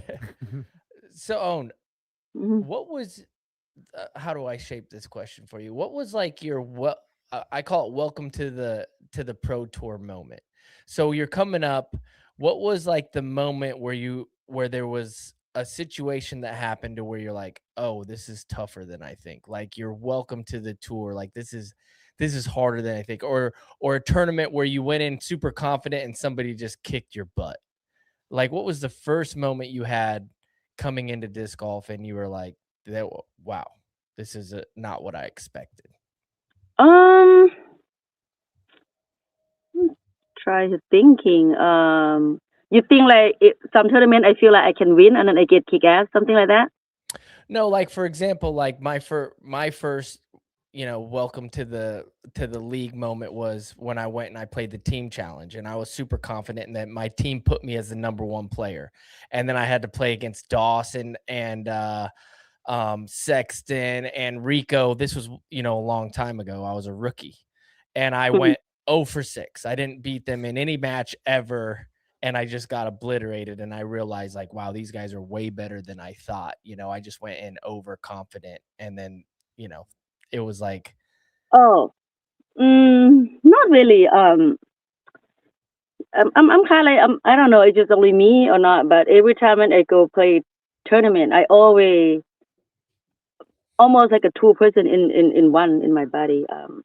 One person is just so aggressive, like ooh here and there I can win here, but the other side of me was like, I don't know, like just I'm always like that. Every tournament I play, I'm always half was like oh I can win, but the other half can be like you need to be humble, here and there. I'm always like that.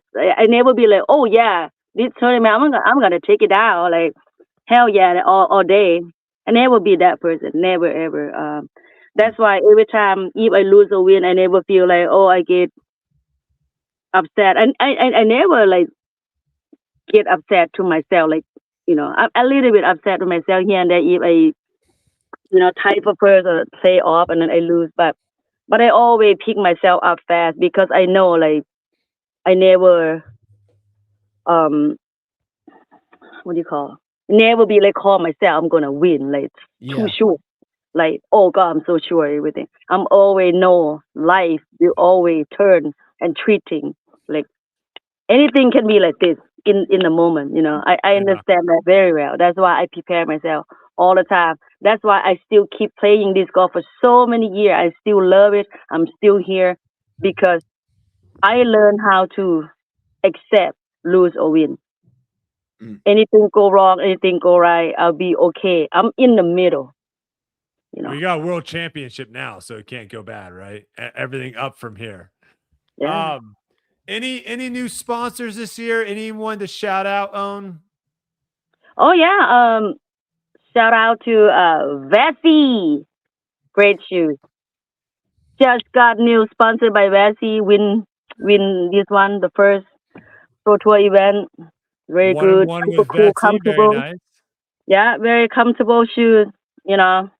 Vessi.com/on the first order 15% off. And then also squat bag. Beautiful. I love it.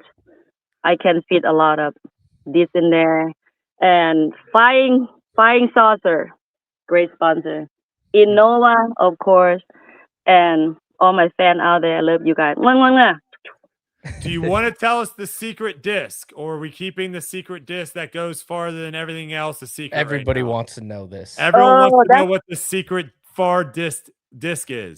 That's going to be in the disc of Innova bag video. Oh, you gotta watch the in the bag. Nice. Oh, she gets it. Well, congratulations. It's always fun watching you. And now everyone should be worried because now you were having 80-foot putts that you had to make. Now you're getting to circle 2, 60 feet, deadly. We'll see what happens, and safe travels. And we look forward to watching you this season. Thank you for always being available and coming on here. We really appreciate it. Everybody listening really appreciates it. Just an absolute joy. Thank you, Owen. Thank you so much, guys. Thank you for having me. You guys too. Have a wonderful night. All right, there you have it. Your 2026 Supreme Flight champion, Owen Scoggins, ladies and gentlemen. If this is actual secret disc 25 feet more distance, this is a problem for a lot of people. For real.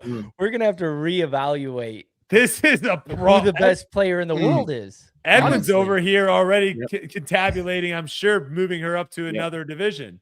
Everyone in the chat, they're not going to know. Don't tell Hunter. Don't tell Trevor. Before we get Chandler on here, big shout out to User. At User, it seems like they never really actually made a username.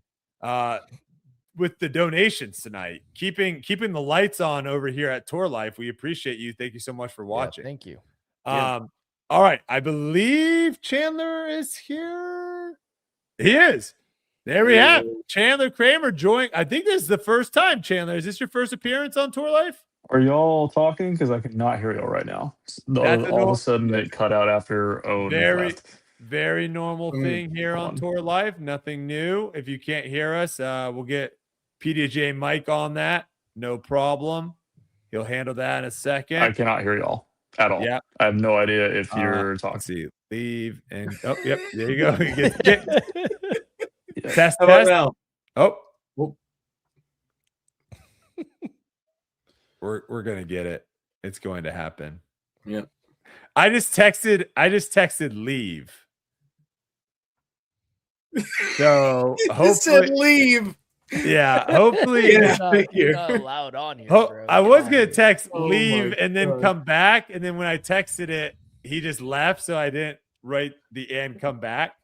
But hopefully he knows that I'm saying leave and come back to try to fix we the can audio. go over a few thoughts about the own interview. No, I'm we back. can't. We're good. Now he's We're good. here. We're good. We're good. I can hear y'all now. Kramer, Perfect. welcome to Tour Life. And hey, this is exactly par for the course here with this podcast. If there's no audio issues, something's not happening right. So well, first off, welcome. Thanks for coming on the podcast. We appreciate you. Thank you for the invite. I gotta ask, first question. I mean, what's the mindset of like not even being in the tournament and then qualifying to get into the tournament and then having the tournament that you had? I mean, is it kind of a I'm playing with house money situation? How does that work? Well, I didn't like the course, and I mean, it's just really hard, but it's hard for everybody, but it doesn't exactly play towards forehands. For those people that think it does, it's probably because I feel like I play well enough to make it work that I did decent enough. So people are like, oh, it's a lefty course. No, it's not. Yeah, I don't know. I didn't really want to play, but after I played it, I was like, it'd be kind of fun. And I was just kind of there because Gateway was like, hey man, the whole rest of the team's there. You could join them. And I was like, I could, couldn't I? But then I was like, fine, I'll play it. I can get par better on some of these holes that I was averaging a 6 on last year or 2 years ago. So my goal for the tournament was honestly not to get dead last. That was my goal. So we surpassed that goal. Yeah, commission accomplished. Well, I think a lot of people didn't realize too. Your qualifying score was 2 over. Is that correct? Yeah, but also the conditions on that day were awful. They were worse than any day we could have possibly had in the tournament. Okay. When I teed off on Monday, qualified? it was 40 degrees, and it was like 30-mile-an-hour winds. How many people got in? Oh, 2. Only 2. Jeez. Yeah, me, I got in with a 2 up, and Randon Lotta got first place in the qualifier with a 2 down.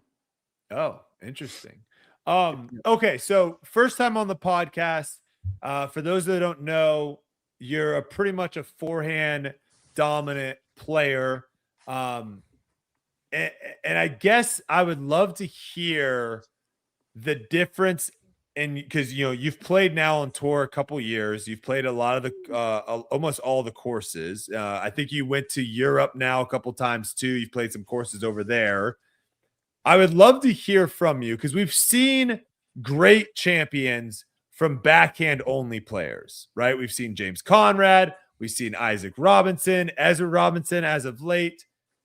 How much different is it from someone that can only throw a backhand and can't throw a forehand to someone that primarily only throws forehands and doesn't throw backhands? How much different is it playing these courses? Extremely, because usually the courses on tour are set up for backhands. That's just how it is. It's rare that you can come across a course. There's a few of them on tour that I can think of immediately off the top of my head that set up pretty well for lefties or forehand players. But when I say they set up for lefties, it gives lefties a better chance to maybe compete for the title, because the players that are backhand only can still compete on those courses. It's just going to be a little bit more difficult for them. And the ones that come to mind are Idlewild, Cascade, and Waco. So those are like the ones that come to my mind for that. But in a way, it's the same kind of mindset because you're looking at it from a one spin kind of perspective, I guess. I mean, like, I don't know how to explain it, but I feel like it's kind of the same mindset, but it's also different because I feel like you can probably do a little bit more with backhands realistically. Yeah. Yep. Yeah, I think when I think about it, again, I'm not throwing like flip up forehands that are like trying to turn over into a right to left hole. I'm just throwing a hyzer backhand, like the majority, I guess, people would go. Yeah. And when I think about it though, if I'm a lefty, I can throw if I have a big lefty forehand, I can throw an all hyzer forehand there, or I can throw a turnover backhand to attack that. Where I don't think you can really you can throw your name into the lefty pile because you're having to throw a flip up turnover forehand. And yeah, that I mean, Yuli, is that maybe the most difficult shot shape of all shot shapes is a flip up turnover forehand? Yes. Like, I don't think there's a harder shot. No, definitely. It's definitely. Well, you know what, when we say hardest, I don't know if that's correct. I think it's the rarest. And it's so rare because people throw backhand, and so you don't really have to do it. So it's rare. The people who can throw it, I can think of a bunch of great players who could throw it. You know what I mean? Like even great players like Gannon or Ricky can throw super flippy hyzer flip to get it to go that way. But why would they ever do it? You know what I mean? Yeah, I think what I mean by hardest, and Chandler, correct me if I'm wrong. When you throw like a poor hyzer backhand, if you're throwing if you want a disc to go right to left, okay, and you got someone like Gannon Burr, he's going to throw something overstable on hyzer. Yep. His bad throw is not going to be that bad. Where you're having to try to throw a flip up forehand, like I just think the margin of error that you have throwing that shot has to be so much smaller than someone throwing an overstable backhand hyzer. You can make an argument that I have to be. Yeah, I think I know what you're talking about now. You can make a very serious argument that what I'm doing, it needs a lot more precision. It's hard. It's harder, without a doubt. No, you could say that. Yes, it is 1,000%. Yeah. Even though you're so good at it, it doesn't make it easy. Man, no, it's hard as shit. I'll be honest with you. Like I spent hours doing it, and even then, like when Brody's completely right, because if I get my angle wrong on some of those turnovers, it can go many different things can go wrong. I can cut roll out of bounds into oblivion, which is kind of what happens sometimes, or I can just not flip it enough and it hyzers out, and then I still go out of bounds. It's just somehow farther and worse. So it's just the margin of error is not that big. So it's either going to be perfect, but if it's not perfect, there's a really good chance that it ends up just being awful. Yeah.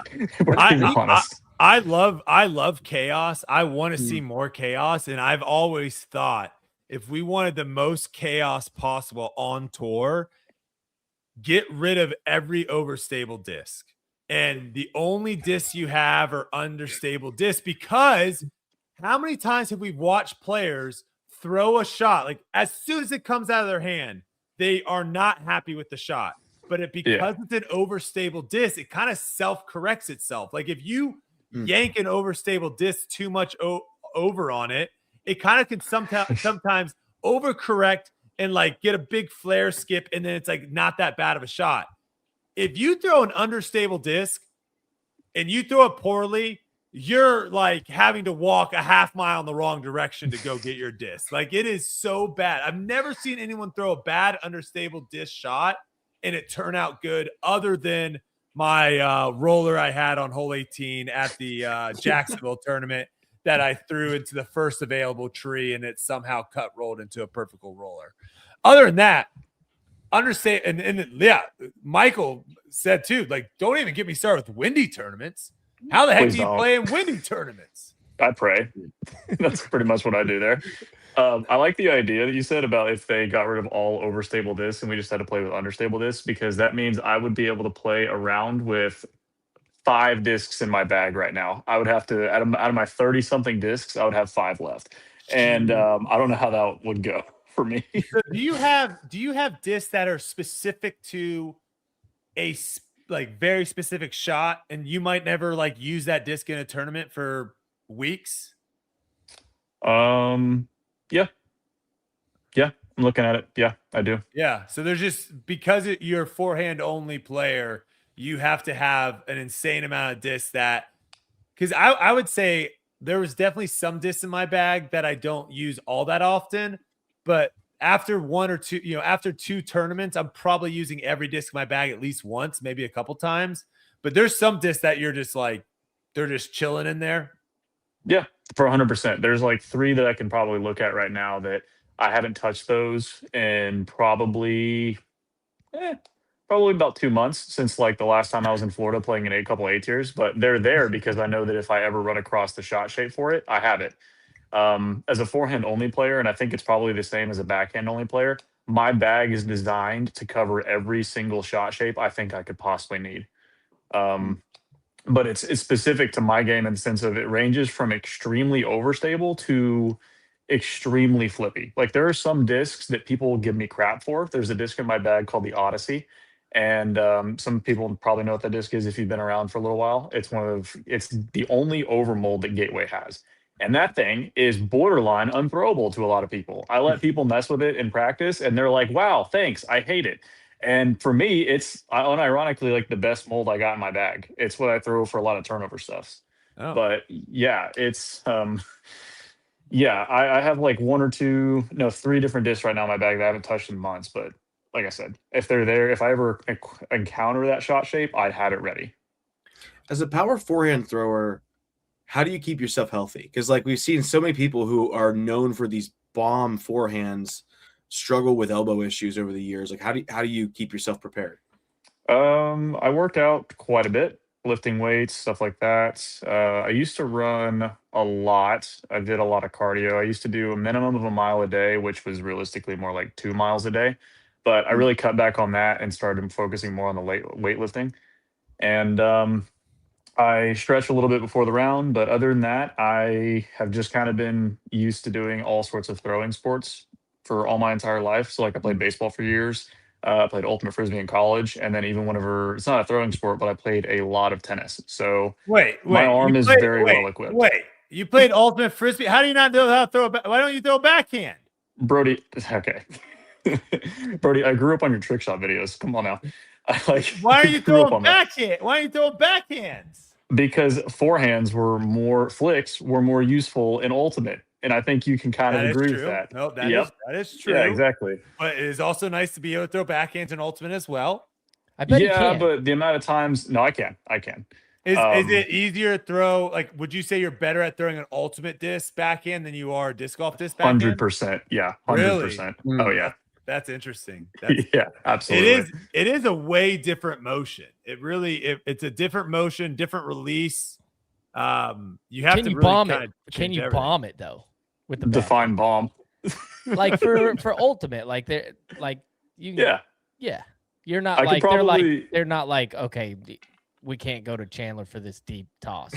No, they can. They absolutely can. Yeah. No, they absolutely can. I was a hybrid. Yeah. Yeah.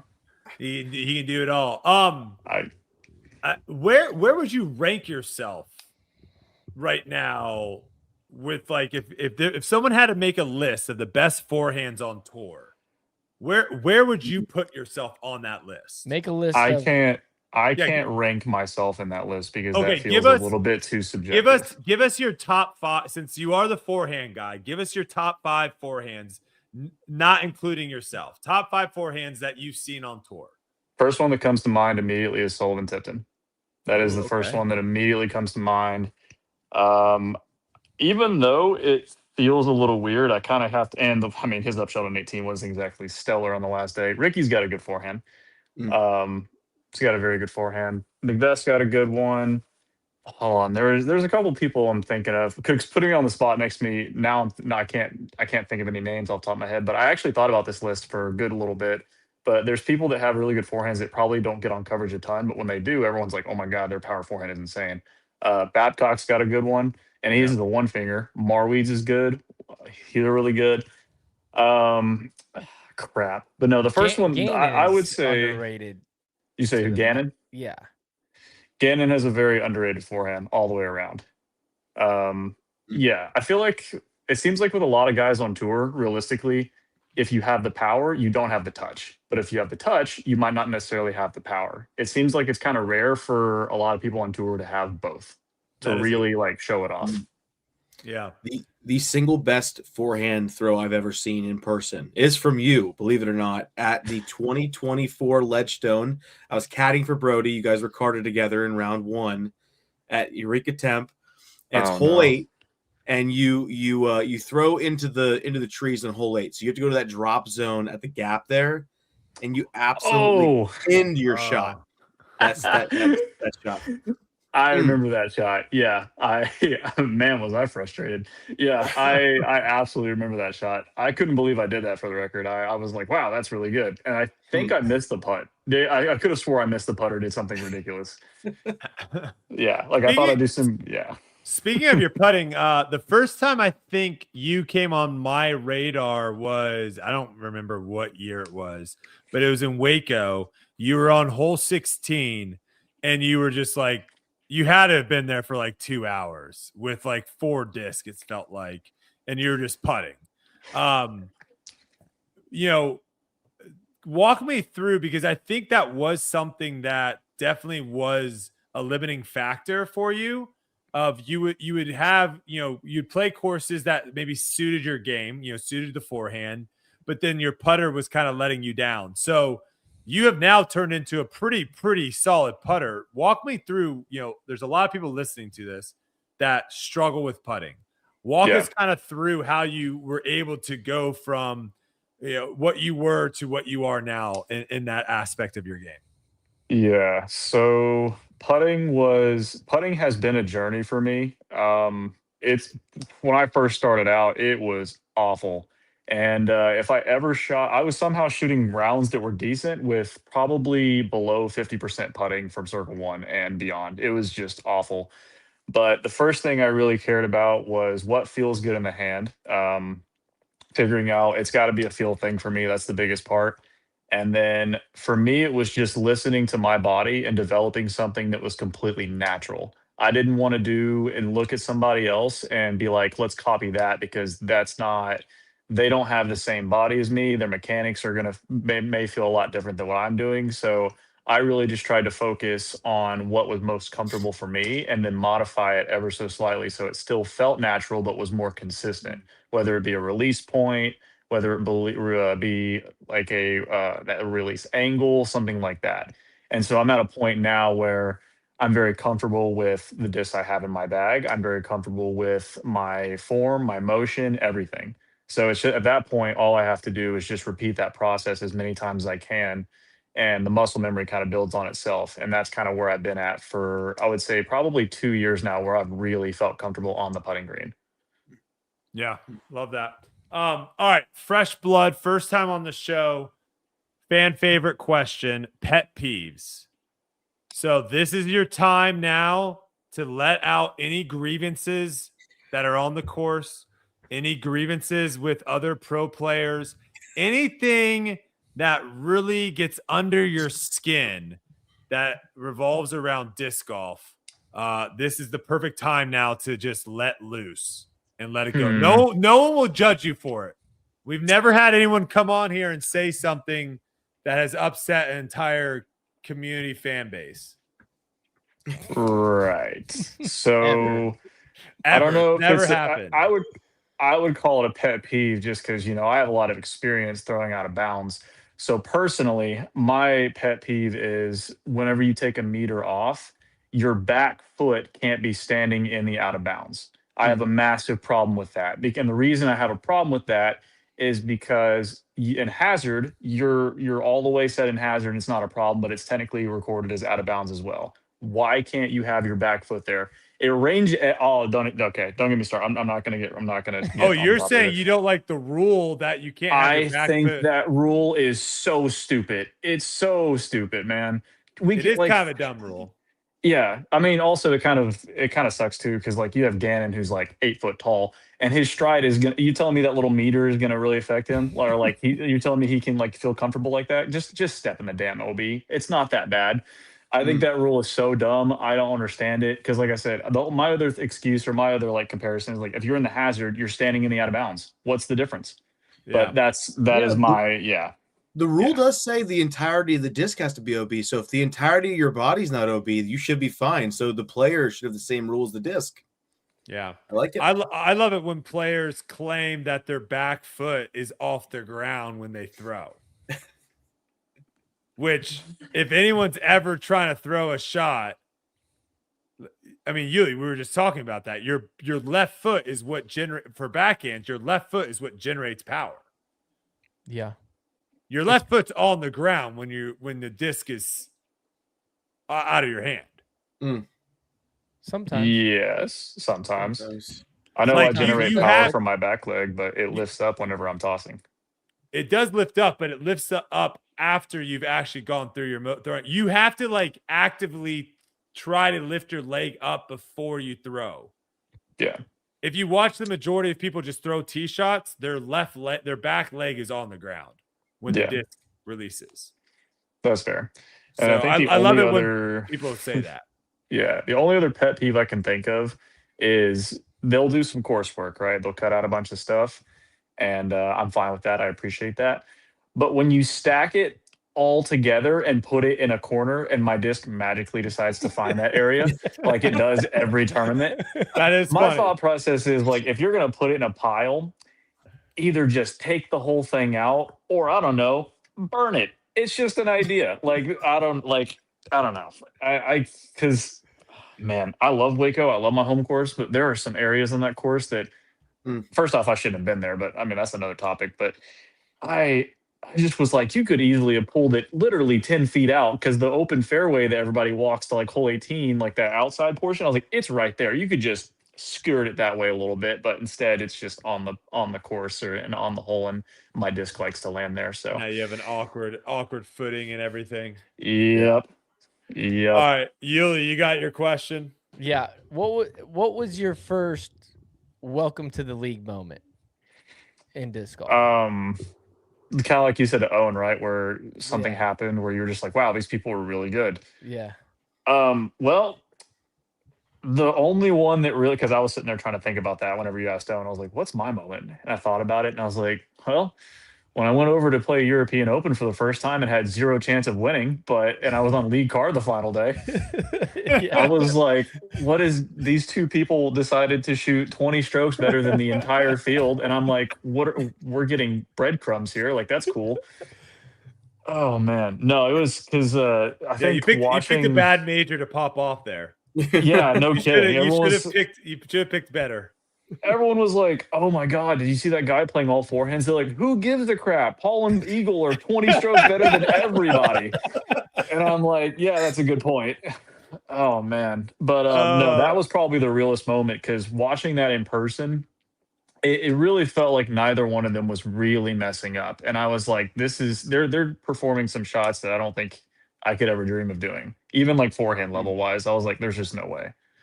But speaking of that tournament and going back to like the little comment about putting, I will never forget that video that I saw where, because you were like, your putting used to be bad. And I'm like, yeah, it's true. It was so bad that I saw a video after the European Open where they're like, we just had to give a shout out to Chandler Kramer, who had a 51% birdie rate for European Open, beside having an abysmal 67% C1X for the tournament. And I was like, you didn't have to say abysmal, but I get it. It was bad. Yeah, I just had to throw that in there. I'll never forget that video. So that inspired me to improve my putting. Yeah, that's good. Yeah, no, Yeah. That is a tough tournament. I did not forget it actually on debate night today. We brought your name up, and I think this will come out. Debate night will come out on Wednesday or Thursday, and people were kind of talking about you and stuff. And I was like, wait, people are forgetting like he was in the mix there before Eagle and Paul decided to go nuclear.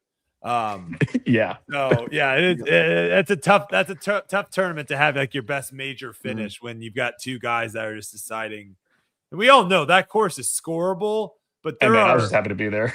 There are a handful of holes where you're like, "Oh, we're probably going to get par," and those guys who were they were birding everything. That was Yeah, Absolutely watching Eagle go Spy Kaiser over everything at the time on hole 11, the hardest hole on the course, that par 3, and him just parking it and he turned around like nothing happened. I was like, what kind of god am I playing with right now? I was like, this is ridiculous. Yeah, I was like, that's stupid.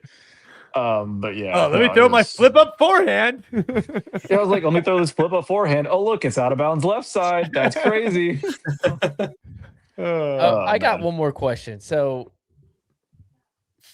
you play on lead card this and you perform fantastic. I mean, the front nine was absolutely electric. You were the only one putting any sort of pressure on Ricky to make him actually work for the tournament. And obviously that flips on the back nine. But moving forward, you know, you hadn't had a great finish like this since the European Open, and now you're back on the lead card and you perform really well. Moving forward, do you have the confidence that it takes to where are you thinking in your mind, like, a few more things go right for me coming down the stretch of these tournaments and I have a chance to win this thing?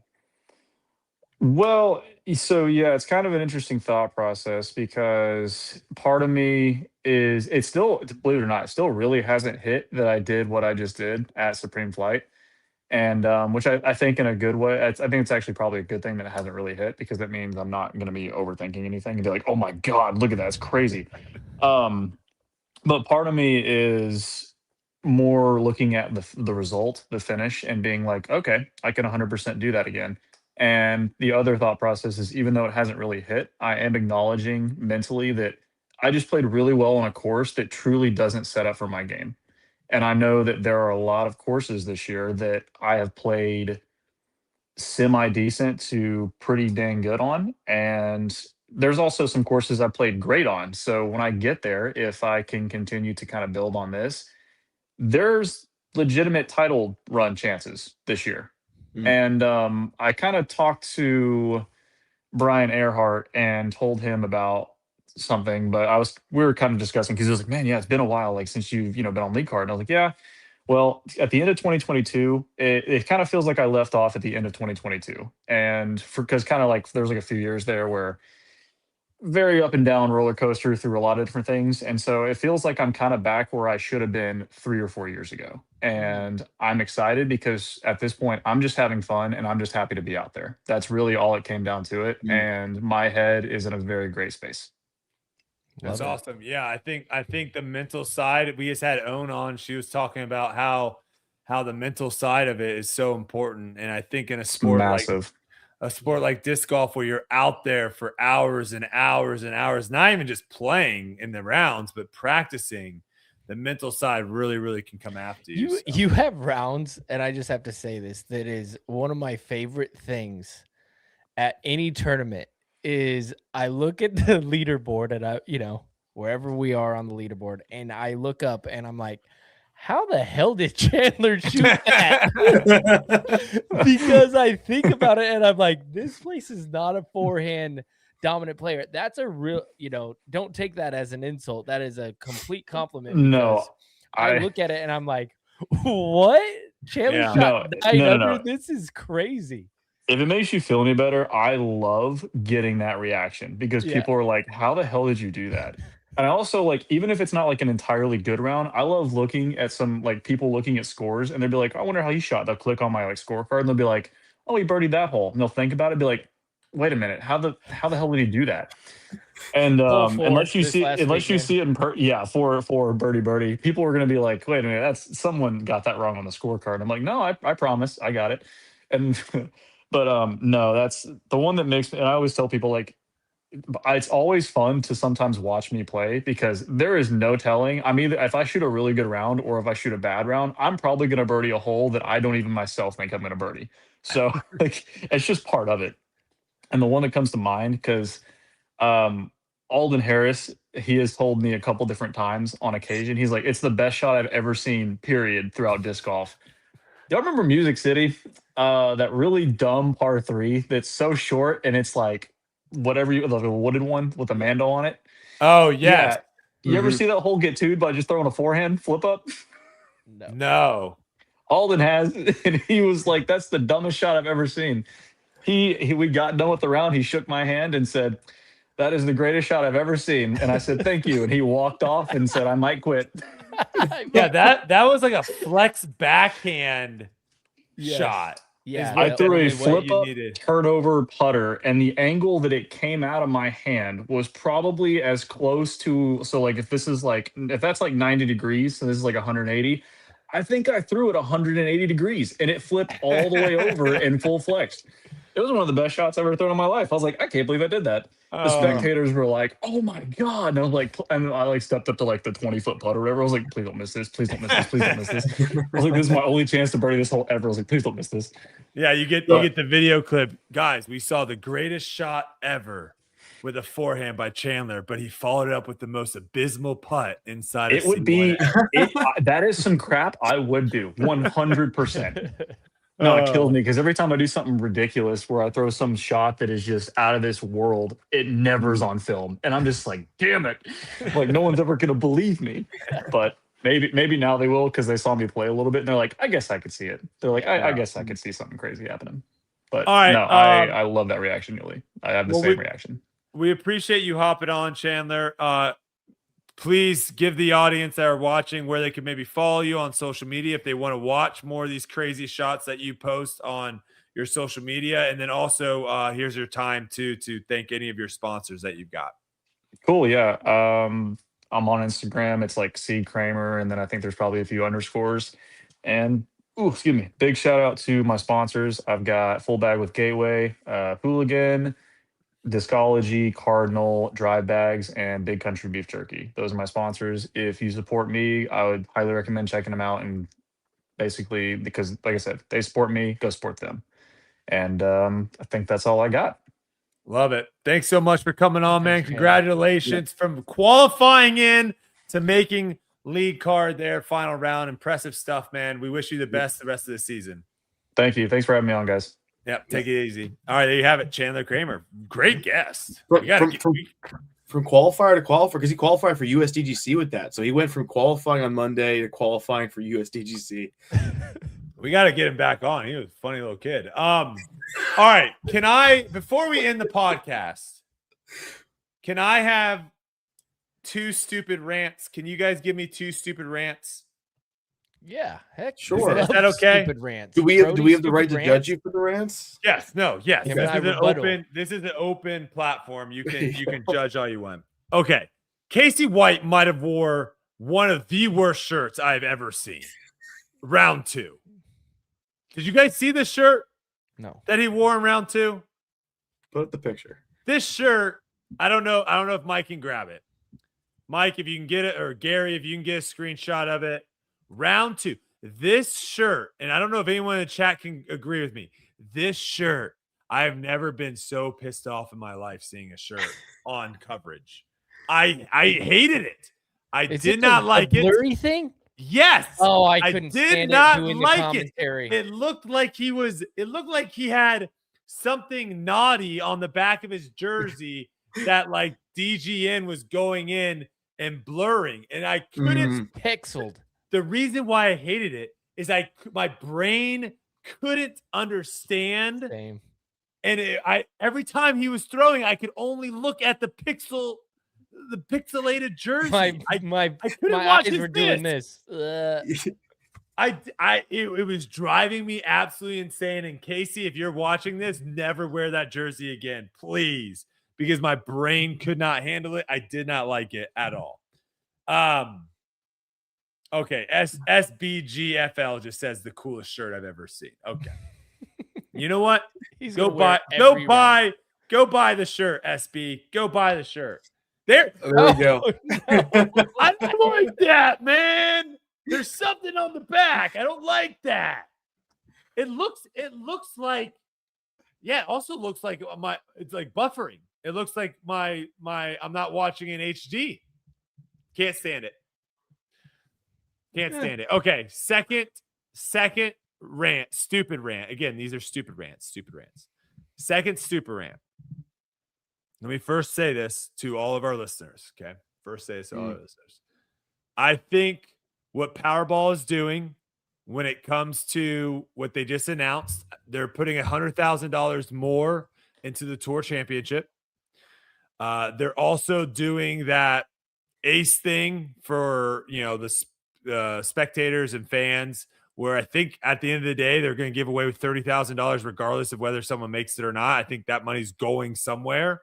So they're injecting a whole lot of money into the Disc Golf Pro Tour. Okay. But again, this is a stupid rant. I was watching live coverage, the hour free live coverage on YouTube. Okay. And I'll first say this. We cannot stop the live coverage, guys, in the middle of a hole. Like, let them play the hole out and then have a natural transition. There was no natural transition. What's that? They stopped it in the middle of the hole. And there wasn't like anything being like, okay, guys, thanks so much. Like going to the booth being like, hey, that's the live coverage. Thanks so much for watching. We're going to go. I think they said that earlier, but then they went back to coverage and then it just like immediately cut. And okay, so that's beside the point. They said something that really just ticked me off. They said that they basically were giving flowers to Powerball and thanking Powerball for giving them the ability to have this 1 hour of coverage on YouTube. And I have two things to say to that. They could have been doing this last year. They didn't need Powerball to come in to give us 1 hour of free on YouTube. They could have been doing this last year. And well, the second thing, maybe Powerball said, we're going to do this. We're only going to give you money if you do it for free. That's the only rebuttal I would. No, but Yuli, this is a strategy that a lot of people have. I know. I'm just saying. You can play the video game for 15 minutes and then all of a sudden it dings you, or you watch one of those shows on Amazon Prime and then it dings you. I'm with you on the rant. You don't need Powerball. Okay. So that was the first thing that pissed me off. The second thing that pissed me off is if you're actually going to, like, if Powerball was actually bringing us coverage for an hour, I shouldn't be seeing any other ads. There should be no ads. It should be ad-free thanks to Powerball. Why am I seeing ads? I didn't like that. I didn't like that at all. If we wanted like a 3 hour of Powerball coverage, no ads. Power hour. Otherwise, you need to be thinking all these other ads. They're paying you. You got to think of all. You got to think everyone. You got to think Discraft, Supreme. You got to think everyone. But if Powerball wants to be this big person, and again, I don't even think Powerball knows what the flip's going on, honestly. If at the end of the day, I don't think they have any idea. I think it's the Disc Golf Pro Tour, Disc Golf Network, whatever, trying to make this a whole big thing. No ads. The Baller Hour. No ads for the Baller Hour. That was my stupid rant. Stupid rant. Okay. You know, similarly, Brody, I was when they brought up the stuff for the lightning delay and they just cut to that screen for forever of nothing. Like there's nothing we can put up. How many people got excited when they went to YouTube and saw like, oh, Disc Golf Network's live, and like be like, oh, sick, and like click on it, and then it's just like the go to DGN to blah blah blah. Like, yeah, I got fooled by it like 3 times in the same day. Yeah, there's definitely. I was like, oh, maybe they are live now. Let me see this. And it's like, nope, they're just moving us over. So, that was my small rant for the week. Nothing too crazy, but other than that, I think it was all in all a good tournament. I think people enjoyed it, and hopefully you guys enjoyed listening to us talk about it. Guests were awesome. Big shout out to our guests tonight. Ricky Wysocki, Owen Scoggins, Chandler Kramer. Big shouts to our guests. Awesome having them on. Each one of them, different style, but really good guests tonight. So that was really fun. And thank you to all of our live listeners out there. Someone said, hey, you know what? The Disc Golf Network never thanks their subscribers. Well, here we are thanking you, SBGFL, even if you think Casey White's shirt was cool. Thanks for listening live. We go live here every Tuesday night. Thanks for listening on Spotify, Apple, if you're listening to us on your drive to work tomorrow. Thank you guys so much for listening, and we'll be back next week. So we'll see you guys then. Hey, wait. Wait. One second. Don't BJ leave. Mike, wait. Fessy, yes. Fessy for sure. And you have another one. Something new. Check And that out. another one. something new. Fessy.com/Yuli. And I'm going to be supporting these hats this year. This is Crush Clothes. Robbie Bratton in Houston has these awesome. What does that one say? 1100? 1100, yep. Are you allowed to wear that hat? Have you ever shot an 1100 raid round? I have 3 of them. No, I have 2 of them, Brody. Whoa. Yes. Whoa. What's your highest round, Brody? What's your highest round? 15% off. Not right now. 1100. I tell you It's that the much. first right code now. for any type of percent off. So back in the day, when I was traveling, I think 2011, 12, I was traveling with my best friend Robbie, and he was a big time like distance thrower. We had a blast, but he came out with this company, and it was super popular back then. And then he got a family and had kids, and it kind of went under the radar for a long time. And now he's back making hats and bringing it back. And so I'm going to support him this year and wear these on tour. So they look good, man. They're really they remind me of like more of a golf style, like almost like a YouTube golf style. Yeah, the flat. Yeah. Exactly, the flat with here. with the rope and yeah, they're nice. yeah, I'm excited Good about looking. wearing them. So Ace Slater giving you a little chirp saying C tier 1100. C tier. Yeah, I have one of those, and I have one at a national tour that I won. So Oh, there you go, Ace Slater. yeah, What yeah. now, brother? Ace Slater, what's your best rating? brother? What's your best rating, Ace Slater? Yeah, shot a little 1100 on my only Elite Series win. So I've done it a couple of times. Impressive stuff. Well, all right. Thank you guys so much for watching. Next week, no tournament this weekend, but we'll be back talking some stuff. King of the Hill coming soon. Yeah, We're gonna have a couple. Yeah, we're gonna have a couple tournaments go before Gary gets cooking. But 928 was Ace Slater's best round. So.